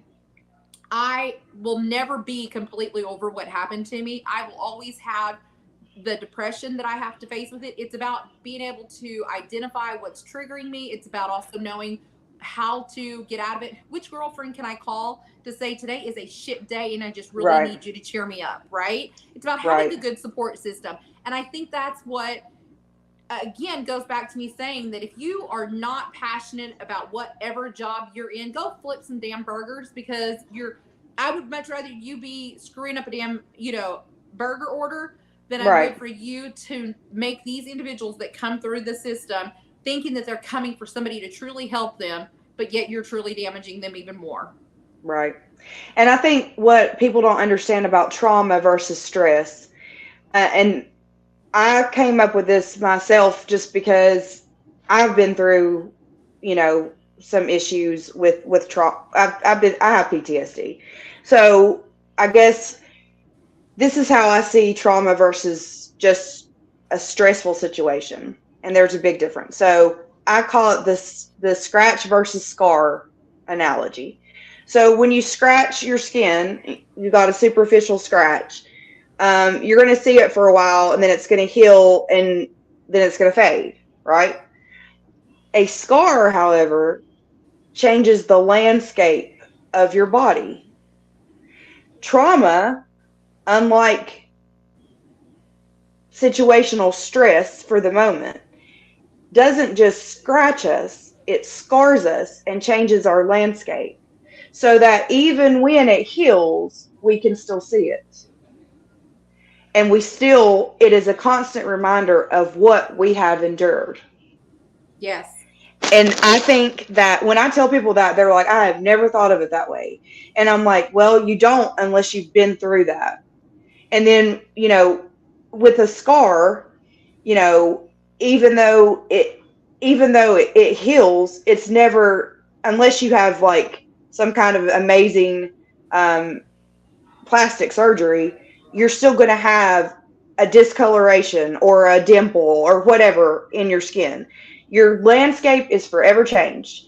And it's a constant reminder. Even if you have that plastic surgery, I was just gonna say you're that. gonna have. You know Yes. that's there. You will always Yes. say. You will always know this is where I had it. Yes. Absolutely. So I agree with you 100%. And I love that, I love how you put that, and I'll probably like go ahead and steal that later in the future. So, steal it. It You is, can have it. but I would tell young ladies all the time, like our young girls, or even the women, because I worked for a battered women's center for 8.5 years, and I would tell them, they'd be like, who would want me, like, if the guys cut them across the face, or they've got these stretch marks and all this kind of stuff, and I know Furman right now is probably in his head saying, coming from Desiree, because I am the worst person who is insecure about everything on me. But they would all say, like, I'm not worthy. Who's going to want this? And I would tell them all the time, like, when you go into a grocery store and you see the dented up canned goods, or you see one that's got that perfect label with the, not a dent in it, 99% of the time, you always grab the can that looks perfect, right? Right. But at the end of the day, that can that has the dent or even has the label peeled, that's been through some shit, it came on the same damn pallet. It is Right. just as good on the inside. Just because it has a little bit more of a story on the outside, that's what makes you unique. That's what makes you, resilient to other things. That's, that's who you are. That is part of your journey, but it doesn't mean that you're not a good person on the inside. And I would Right. tell these young ladies that all the time, like, yes, you are facing this, but is that changing who you are on the inside as a good person? Like, is your heart still good, or do you still believe in love, or do you still think that you deserve that? And they'd be like, well, yeah, I do. And I'd be like, then you know what? You got to quit thinking about what everybody's going to see on the inside, and show them who you are on the inside. And it's the same thing with these kids, of telling these kids, stop giving them what they are expecting you to do, and show them exactly what's not, because that's when you're going to be a winner. That's right. And I will say, like, with my first husband, he was an extremely insecure person, as far as like always wanting to say, I think you're cheating, you're going to cheat, and it's what literally drove us to divorce after, 18 years of being together. And it was never that we had other issues really going on. It was the fact that I could not stand that I was being accused nonstop and I wasn't doing it. And when my head started getting to the point of saying, damn it, you're going to accuse me one more time, and I'm going to go out and do it, just so that way, if you're going to accuse me, I'm going to give you a reason to accuse me, because at least then I know all of this is because I've actually done it, right? But then I thought, well, hell no, that's against who you are. Like, don't lower yourself to fit into what he's like trying to label you to be. And so, and I will say, I'm with you on, obviously we don't want divorces. It does cause, issues with our children. But sometimes it's not the best decision. Not staying married is not the best decision. Right. Could we probably work through it? Yes. But we also know a lot of men don't want to go to counseling for their relationship. So, but for me, like, that's how our kids are. If you're sitting there saying you're going to be a thug, you're going to be out on the streets, you're going to be on drugs, you're going to be a high school dropout, you're going to be knocked up, you're going to be one of those teen moms. Like, when you say that and you're feeding that to them, they will eventually believe that in themselves. Yes. And then where the hell do you think that they're going to go next? Exactly. Out on the streets, turning to drugs. Because that's the people that they are looking up to, are the people that are sitting there shaming them. And I don't give a shit if you're a teacher. I don't care if you're the bus driver. I don't care if you're the next door neighbor. You are still somebody that these children are in contact with that they are hearing the words that you say. And so for Right. me, like, be mindful of what you are planting. It's planting that one little seed in their head that can make it grow. And it's either going to be a weed, or you can plant something great that's going to be a fruitful bush. That's right. Be very careful, because our words have power. Yes. And kids don't understand that when they say things, well, mom's just going to forgive me because she loves me. And of course we know that we do hurt the people we love, because we are guaranteed that they're going to still love us, right? But that's even more reason why we should stop trying to hurt those people. But that's what we do because we're comfortable with those people. We know they're not going to stop loving us because they can't, Yeah. they just You can't. always hear that you hurt the ones you love the most. Yeah. And it's true, because you know that they're not going to bail on you. But it's still your mom, and and I tell kids all that all the time. I'm like, she's going to forgive you. She's always going to love you. But why even put her through that if you have a better word for how you're feeling? That's not going to make her feel like she's done something wrong, and a lot of times just helping them change their wording and helping them change their approach. And even here's the biggest thing.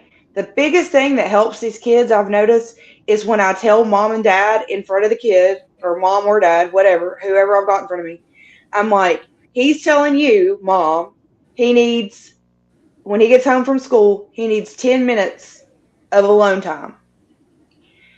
Give him 10 minutes of alone time, because when you come home from work, you want it.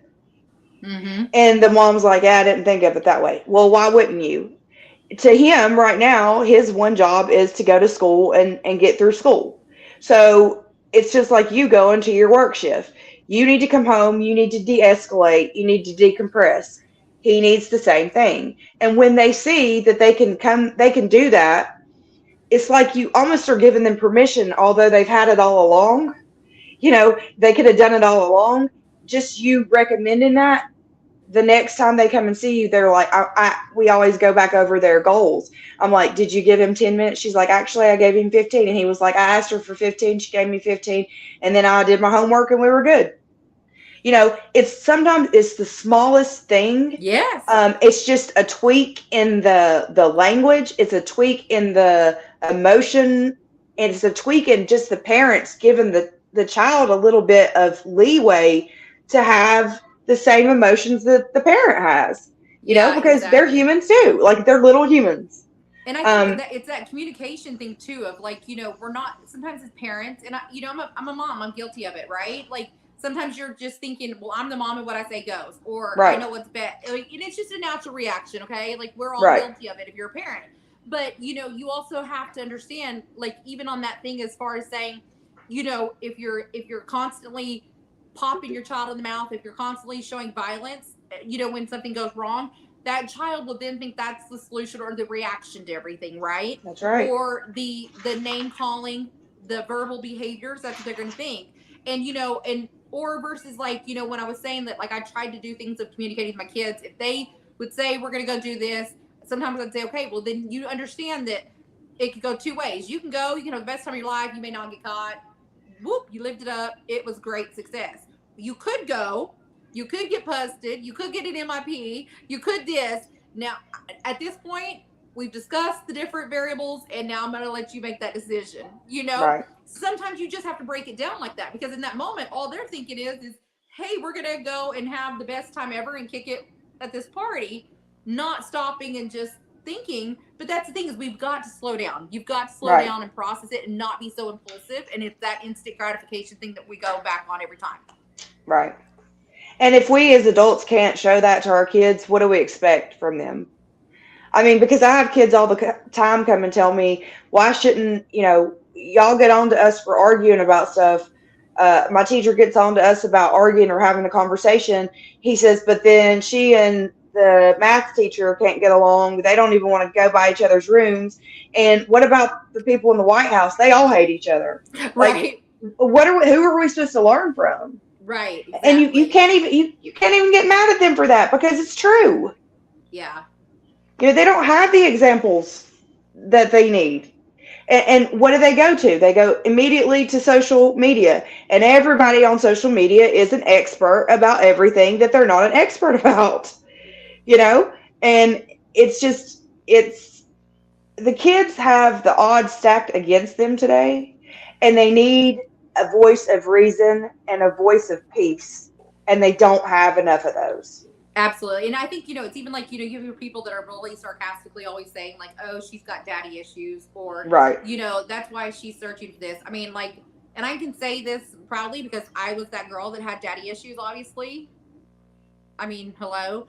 Yeah. So I did think like that older guy. I did not see some of those red flags at times where, like, now as an adult who's grown and, educated myself more, that some of those red flags, should have been, paid attention to, versus at that time I was thinking, oh, this dude loves me. Oh, yeah. you know what I'm saying? Like, that's what you think. But what really we need to focus on is that if our fathers were teaching our daughters to, you should be having daddy issues. The daddy issue should be is, I want to find a man just like my dad. I want to find a dad I want to find a man who is going to respect me, who's going to teach me to respect myself and not tolerate all the stuff that we see. But I cannot deal whenever people are like, oh, she's got dad. Yes, it is a real thing. We want that love. We want that acceptance. And if we're not getting it from home, you are going to go out and find it elsewhere. And it's just a whole nother path of issues. Oh, yeah. Yeah. You're on social media. Yeah. You're thinking these boys that are saying they're 16 just like you, and they're actually 30 and 40 years old on the other side of the camera. But you know what? They're feeding you everything that you want to hear. And it's no different than when you're in a relationship, right? And immediately when you break up and you automatically start talking to this dude, and he's like, oh my gosh, I would never treat you like that. Oh, I would treat you like a queen. Girl, I'd bring you breakfast to bed. You say that shit now because you're telling me everything that I just told you he didn't do. Right. But what are you going to do the minute that you get me, right? Like, it sounds good. But that, to me, is an automatic big flag. If a dude immediately starts telling me that he's going to do the things for me that I just might have been in, that this dude did, no, I already know you're lying. Yeah. Automatically, you're lying. Next. Next. Swipe. Yeah, because speaking, I want to give a big shout out to people that's also, we won't forget the people that's supporting us. Big shout out to Darlene West that's in the comment section. She did say good evening. Oh, big shout out to my aunt. My mom's sister, she's watching tonight on YouTube. Big shout out to my auntie Michelle Martin as well. So I don't want to forget the people that is supporting us in the comment section. We got to give them a shout out, recognize. We thank everybody for supporting us. We want to acknowledge that as well also. So those who are sharing the podcast as well, big shout out to you that's sharing it right now. And I'm looking on Facebook right now. We thank everybody for sharing this platform. I did put up the information. Y'all follow Rebekah on Facebook as well. I did put it across the screen. You see it. Also follow Desiree as well on Facebook as well. I flashed it across the screen also. So we don't want to forget about our supporters. So I just had to plug that in. Yeah, we love it. I love that your auntie's on because she's going to go back and take your mama if you say anything at all. I was wondering why you were being so quiet. Okay, you're in trouble. See, he's got the eyeballs. He's like, oh, auntie's on. I'll look at this conversation. You were smart. I see how you played that on us, okay? Thank you, Daquan. And that's Daquan. And Daquan's usually on the show with us a lot of times. I love Daquan. Yes, Daquan is amazing. And so thank you so much for supporting us tonight, Daquan. But, I think that it's so important that, if anybody that's been listening tonight is, just stop, slow down, think, have some empathy. It doesn't mean that every child that's acting up has had these issues that we're discussing with you guys tonight. Okay. Everybody is different. And that's the thing is God didn't create us all to be exactly alike. If he did, my titties would be perky. I'd be a size 2 and I would never have to wear makeup. Right. So if that was the case, then who would you would love any other girl. If we were all made to look alike, what would make me stand out to make you love me that was any different from any other woman, right? I don't want to be the model woman of what everybody is supposed to look. I don't want to be perfect. I want you to love me for my flaws. Love these children for their flaws, okay? Help guide them. If you think a child is not, getting the proper leadership at home or in the school, step up, speak up, voice that opinion, advocate for these kids. They And need teach more them to people. advocate for themselves. Yes, they need more people that are believing in them. Right. They need to know that their voice matters, and it starts with you. Be the person that listens to them. Right. That's what they want. That's what they want more than anything, is that person that is fully attentive. Don't listen to react or respond. Listen to understand. There's a huge difference. Yes. Because if somebody's telling you, this kid's telling you their life story and they're telling you their trauma, and you're already thinking about how you're going to tell them what needs to happen with their life, you're not listening to them. And they're going to know. Don't try to bluff a kid. They will get you every time, and they will automatically just shut down. Yes. That's what they'll do. So yes, listen to learn, and listen to find out the root causes. Don't listen to just respond or react. And I love it. I think, Furman, if you'll connect, well, Rebekah, you might be tagged in something. Are you tagged in on social media stuff that I would be able to connect with you that way? But I would love to. So with our 100 Men enterprise, that's working with a lot of the juvenile, kids, I would love to know more about the whole, box little thing that you do. I think that would be such a great thing to share with those young individuals. We usually get them all together in a big room and try to, teach them different skills. And so I think that would be amazing if you would be willing to want to share that information with me. I would love that. You're fine. He's fine. Get a drink of water. Yeah, because like I said, go ahead. Like I said, we're talking about some great stuff here, of course, on the podcast. And we thank everybody for supporting us. Also, hey, if you on YouTube, go to our YouTube channel, like, subscribe, get the notifications. You will get upcoming episodes every Tuesday, Wednesday, and Saturday. So go like our YouTube channel. Our goal is to get up to 100K, of course. We want to get the YouTube channel subscribers up. Also, if you following us right now on social media platforms, where you follow us on Spotify, Apple Podcasts, Google, wherever you following us on, go click the notification, download every episode, because it's a lot of great people doing extraordinary things here on the show. Of course, we know we got Rebekah. She's doing great things within the juvenile system also. So I also want to give a big shout out to my cousin. She's in the comment section also.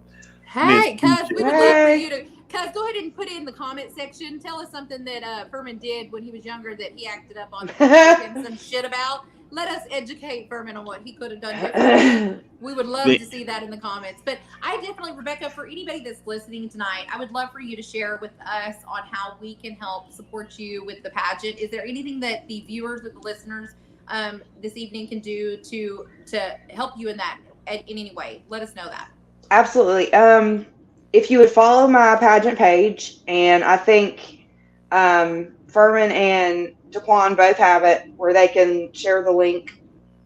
Follow the pageant page, and then if you're interested in competing, we have state. I cannot get this tickle out of my throat. Hold on. You're fine. And also, if the corn's still in the comment section, hey, the corn, if you're in the comment section, put the link from Rebekah's pageant platform. Put it in the comment section if the corn, if you're still on. I know he'll get it and he'll put it in. So I just let him know. Just go ahead, if he's still on, get the link and put it in the comment section so everybody can go and really support Rebekah and what she's doing. Yeah, you guys can message me at any time if you have more questions. If you want to compete in the pageant, if you're interested at all, if you want to come see, a pageant or watch a pageant live stream, we're going to live stream the one in Hawaii. So that would be something that you could look at if you're interested. But I wanted to get back to you, Desiree, before I got choked to death. I wanted to say that I will definitely get you all that stuff about Smash the Box, because it really is an amazing program, and it really does open up that communication and put everybody on a level playing field where there's comfort. There's a feeling of comfort and peace, and there's also a time that we come together and we're able to talk about things that aren't so peaceful, but in a way that is therapeutic. It's not therapy, but it's therapeutic for them, because they are actually being able to voice how they feel about things, and without there being repercussions. Because I always tell them, you can say whatever you want, you can say anything in this class, but if you tell me anything about hurting yourself or somebody else, I have Yes, to report yes, that, because absolutely. that's just doing my due diligence as an officer of the court. But otherwise, they nothing's held against them. Nothing's told to their probation officers, because I don't have a probation caseload, so I just am able to facilitate that without them thinking that I'm going to go be, Right, big yeah. sister type thing. Yeah. But yeah, I would be more than happy to share that with you. And hopefully, if you ever need me to sit in with you on it, like Zoom or whatever, I would love to do that too. So, Awesome. Yeah, that would be great. I just think because that, like you said, networking is so important. it is. And shout out to Daquan, because he is definitely the king for networking. Like Definitely. he gets his place in heaven, definitely, for just being supportive. But I just think also just bringing new fresh ideas. But I like the idea of doing something that is interactive, but a fun interaction, not a write this down, circle this, and then or write a paragraph about that, but doing something that they can maybe relate a little bit more to, still Right. have fun with it, but to also make sure that there's something that they're gaining from it. And I think that that's Right. what I really liked about that. So thank you so much for being willing to share that. No problem. Also, and then Happy to do also, so. and by the way, Rebecca, the Quan did put your link in the comment section. So you Okay, go great. on Facebook, get on the link and really support Rebecca and what she's doing. Networking is very important. So big shout out to everybody that's watching us once again. Like I said, the website is up for Walking This Way. So if you'd like to send donations to the podcast, we are accept the donation. We do have merchandise on our website as well. So I did put it across the comment section. So if you want to donate, go ahead. You want to purchase some merchandise from us, go ahead. And we really take this thing to the next level. So hey, go on the website. You can actually watch previous episodes on the website as well. And of course, this episode will be up on all social media platforms, Apple, Spotify. You can go and check out this episode tonight. So this will be up and running also. So I got to plug it in as well. Great stuff going on. Another thing I want to ask Rebecca, I want to ask you about. I remember I used to work for this program back at home when I was living in Mobile. I'm really from Mobile, Alabama. I've been living here in DFW going on 3 years. And I remember back in '09, this program used to work with called The Bridge. It was a lot of kids, a lot of young men, drug charges, you name it, they had to go there. It was court ordered. They had to go there, to keep their grade point average in school. Make a long story short, a lot of these boys didn't want to go back home. They would try to do things, try to stay in the program because they knew if they go back home, they were not going to make it. I Right. remember years ago where this young boy was in the program and he owed some people some money, whatever, and they set him on fire. So a lot of these young people are scared to go home. And I just want to ask that, what can they do for them to have safety? Because they don't want to go back home because they know if they go back home, I'm gonna die. Right. Who wants to live like that? Nobody.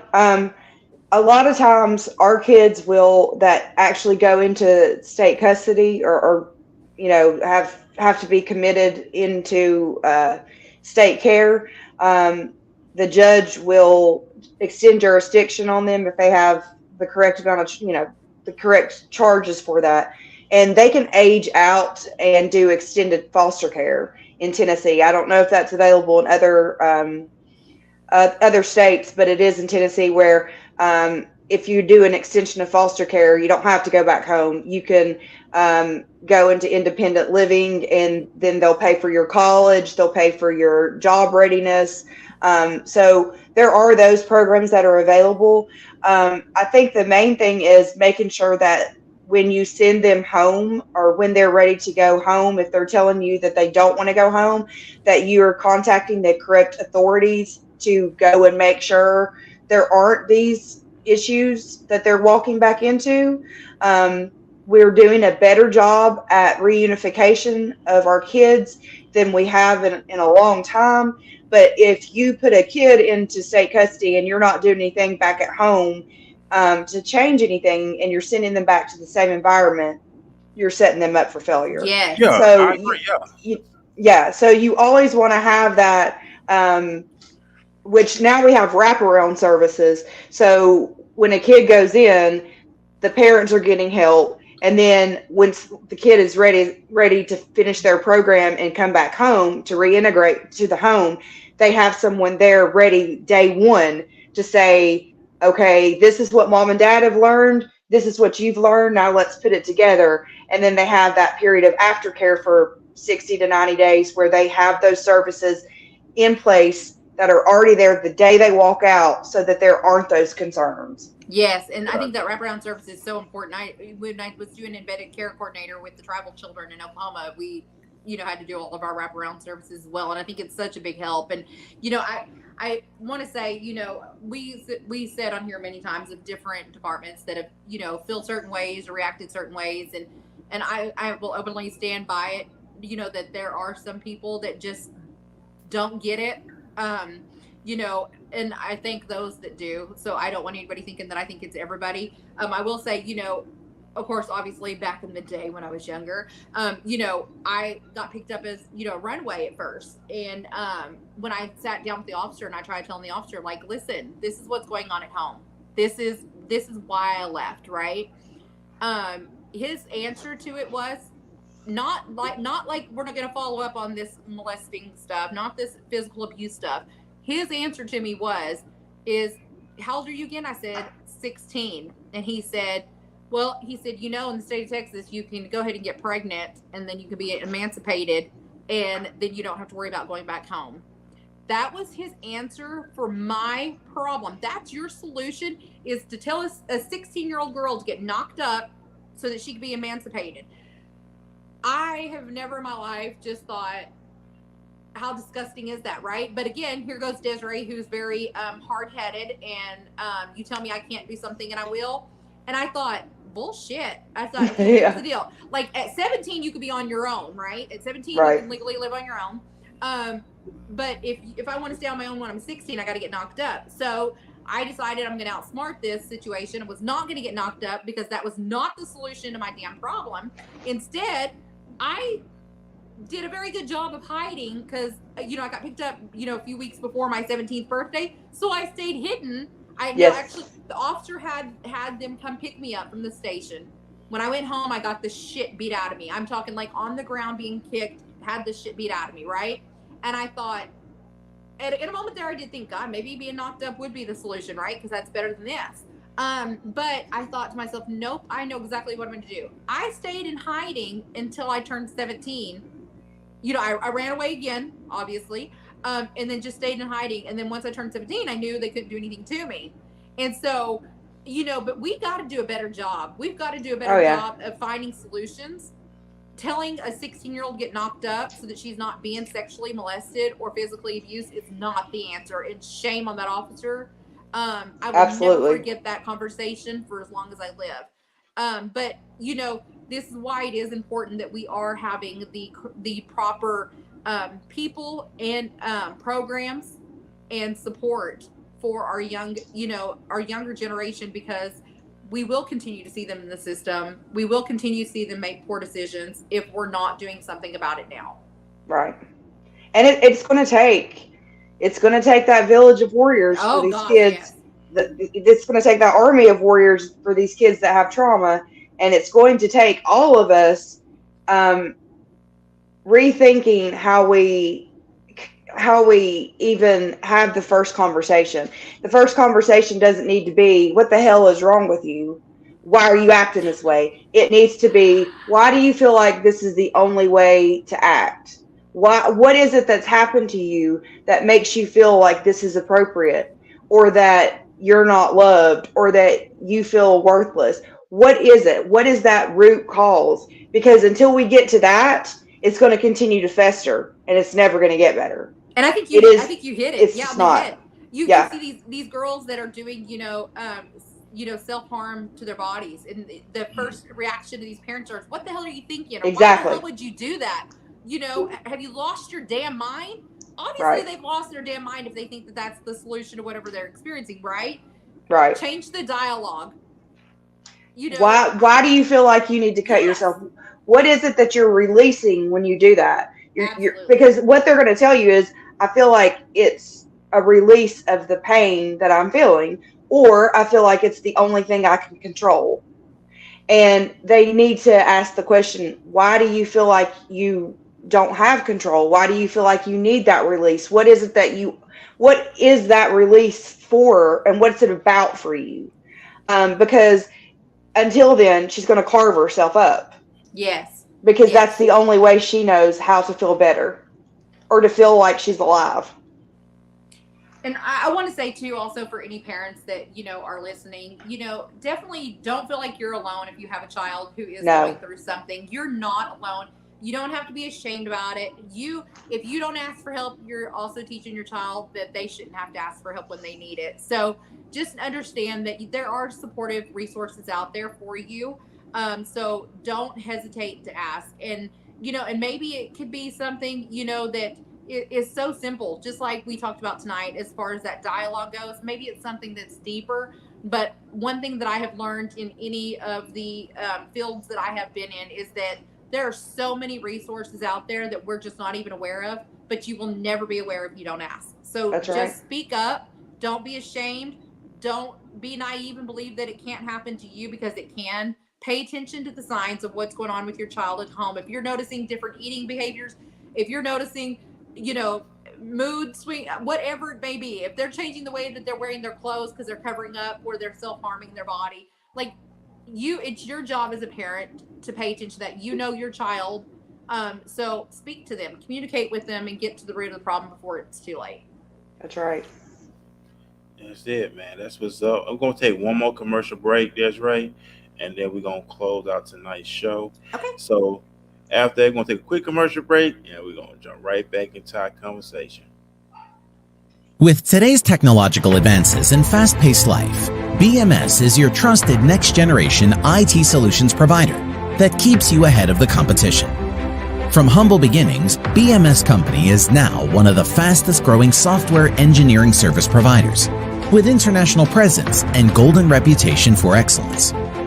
The BMS Company is your one-stop global destination for web development, mobile application development, digital marketing, SEO, Facebook and Google advertising, social media management, business consulting, printing services, and many more.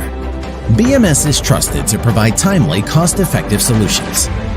At BMS, we believe in providing guaranteed results, irrespective of a project's complexity. No stories, no excuses. And core to all of our operation is that we practice what we preach, and we deliver what we promise. We're proud of our dream team of solution-driven enthusiasts, comprising of industry experts in various fields, including blockchain, IoT, and AI. Our unique makeup and cooperate synergy enables BMS to add heart to technology while delivering our trademark exceptional results for our esteemed customers. Get free 3 months of hosting and 30 days SEO when you partner with us today. Call us now on 469-992-4567 or visit our website at thebmscompany.com.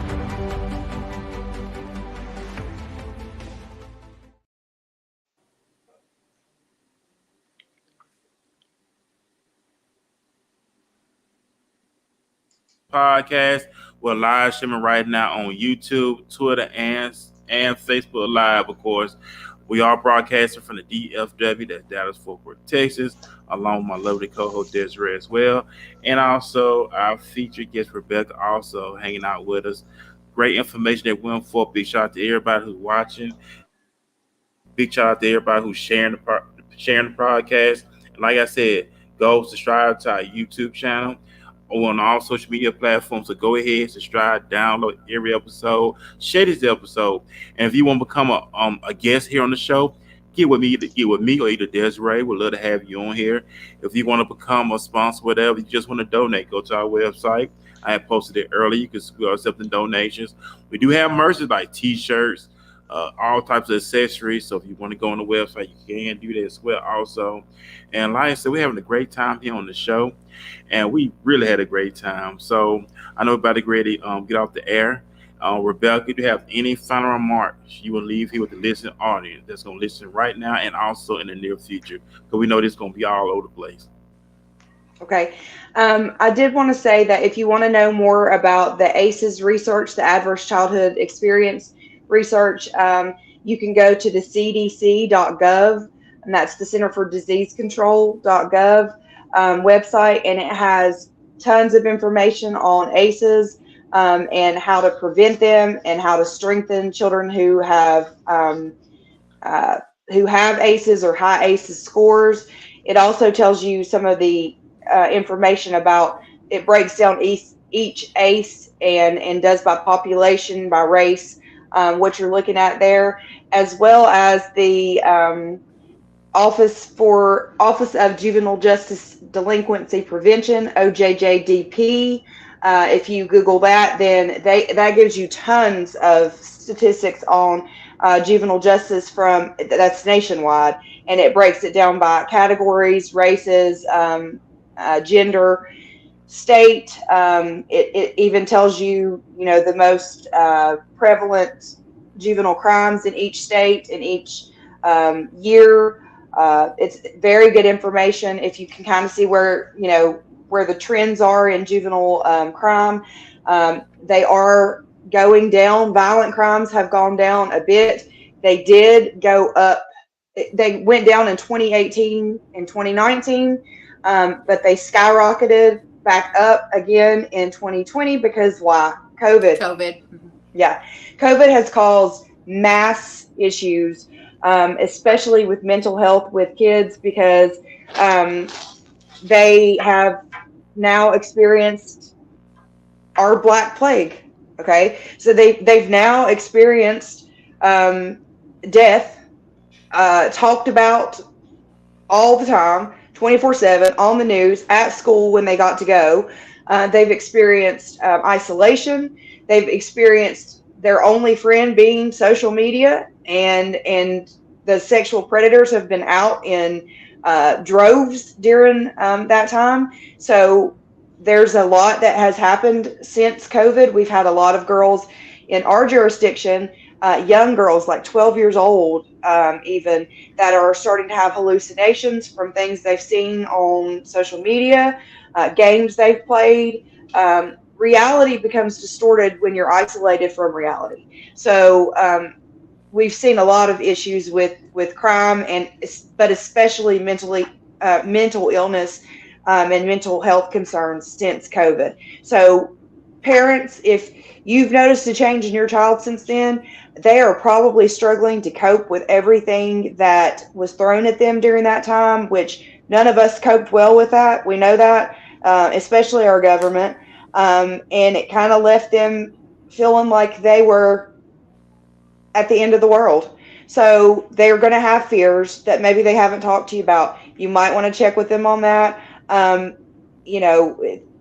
It's been hard on everybody, but there are resources out there that are available to help with those issues. We have mental health counselors. We have guidance counselors that are trained in those type of things.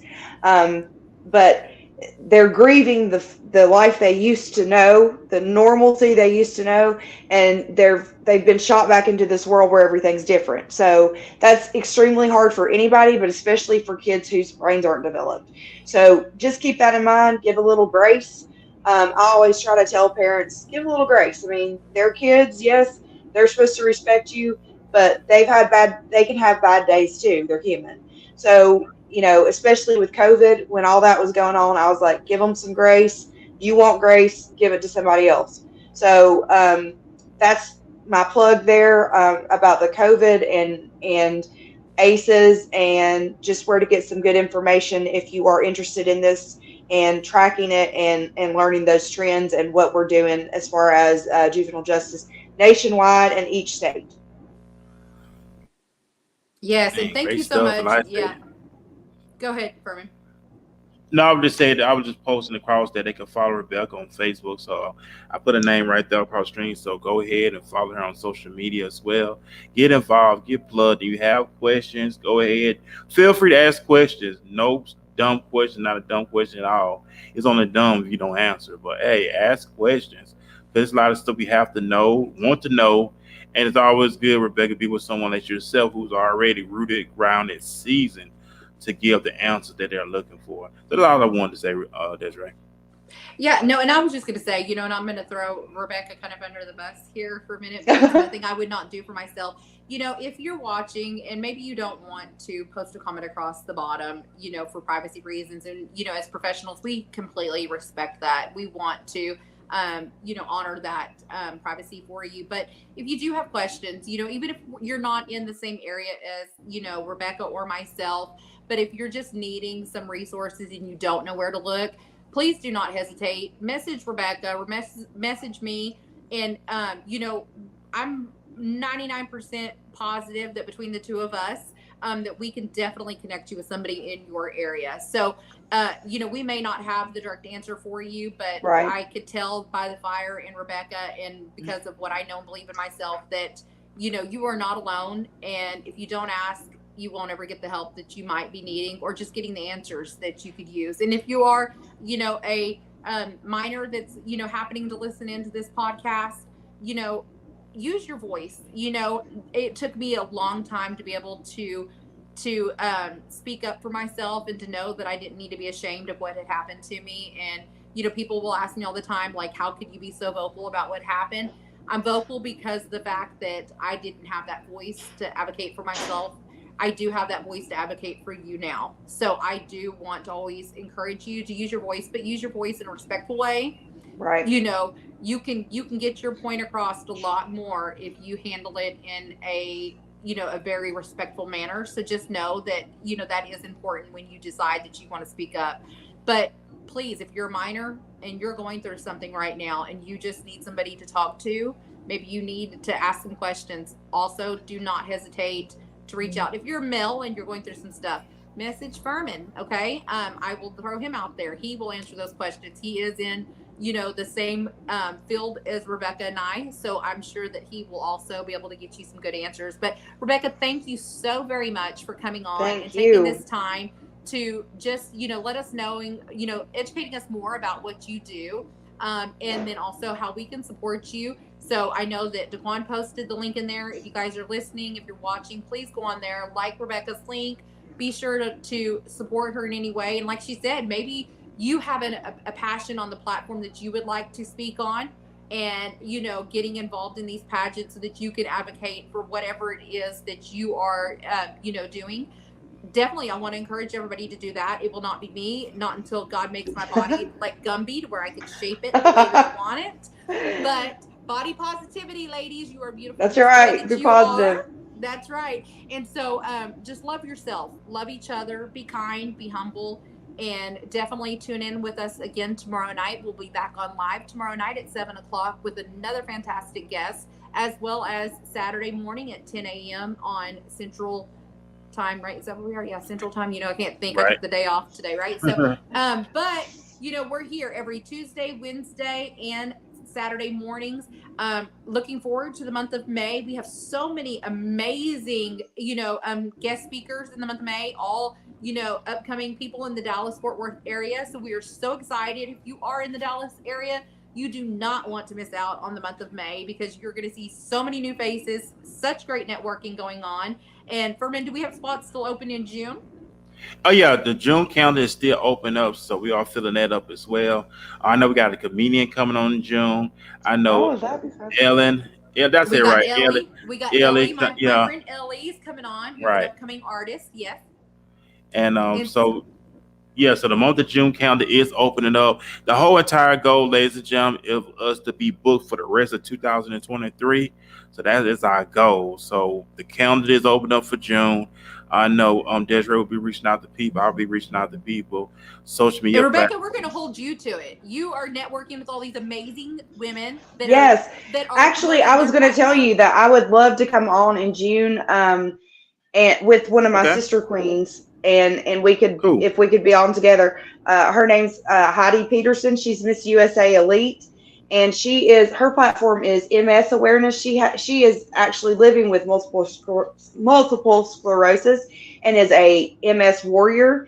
And she and I, we are like peas and carrots, like Jenny and Forrest were, but we would love to be on here together. I think that would be really fun. Yeah, so definitely shoot Furman over that information and see Okay. what dates he can Yeah. get available. We would love to have that happen. And you know, for me, because I'm all about networking, so Rebekah, if you know anybody that's in the Chicago area, we have had some amazing guests on the show that are doing amazing things in that area. One of them, I'll give my shout out to him, is Anthony Amos, who works with the juveniles in that area. And he is all about mentorship and stuff. So if any of your pageant queens are in that area, I think it would be great if we can maybe kind of connect them and see what they could do together to Yes. build on something to help inspire these young. Break a sweat. Quick with the toolie on my side. Quick with the toolie on my side. Yeah, I never run, I never hide. Thank you for the thought. You a snitch, who you talking to outside? Jump up in the whip, we gon' take you for a ride. Know the click, we don't do no suit and tie. But you know, so definitely, I would love it if there is a pageant queen there. Find Anthony Amos. He's friends with both Furman and I and Daquan. He also did a podcast just not that long ago with us. And I would love to see maybe that connect and see if we can't, you know, help support him in what he does. Awesome. Sounds great. Thanks for having me on, you guys. I really appreciate it. And we Yeah, we appreciate do you too. as well, Rebekah. We really do. And we're about to get ready to get off the air, ladies and gentlemen. Remember the graveyard. Everybody had one thing in common. They thought they were going to see tomorrow, and they didn't. Let's live life like it's our last. Remember, love yourself, support yourself. Don't let yourself down. Never disappoint yourself. You are a winner. You are a star. Remember, God made everybody different. Everybody has different thumbprints. So nobody's thumbprint is not the same. You're your own unique individual. Be great. Be phenomenal. Be awesome. And you rock. So we'll be back here. Me, Desiree, we'll be back tomorrow night. And the poem will be back tomorrow night here on Walking This Way Impact Wars Podcast. Have a great night, everybody. Peace. Bye. Thank you. Bye-bye. Break a sweat. Quick with the toolie on my side. Quick with the toolie on my side. Yeah.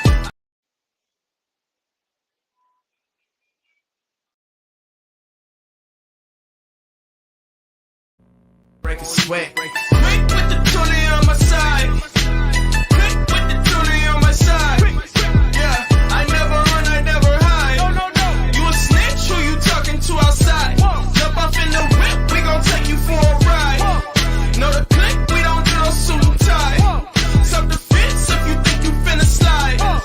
If it come to it, put it on the line. Put it on the line. Born black, baby. Half past crazy, I'm a jazz baby. Cash payment /app maybe.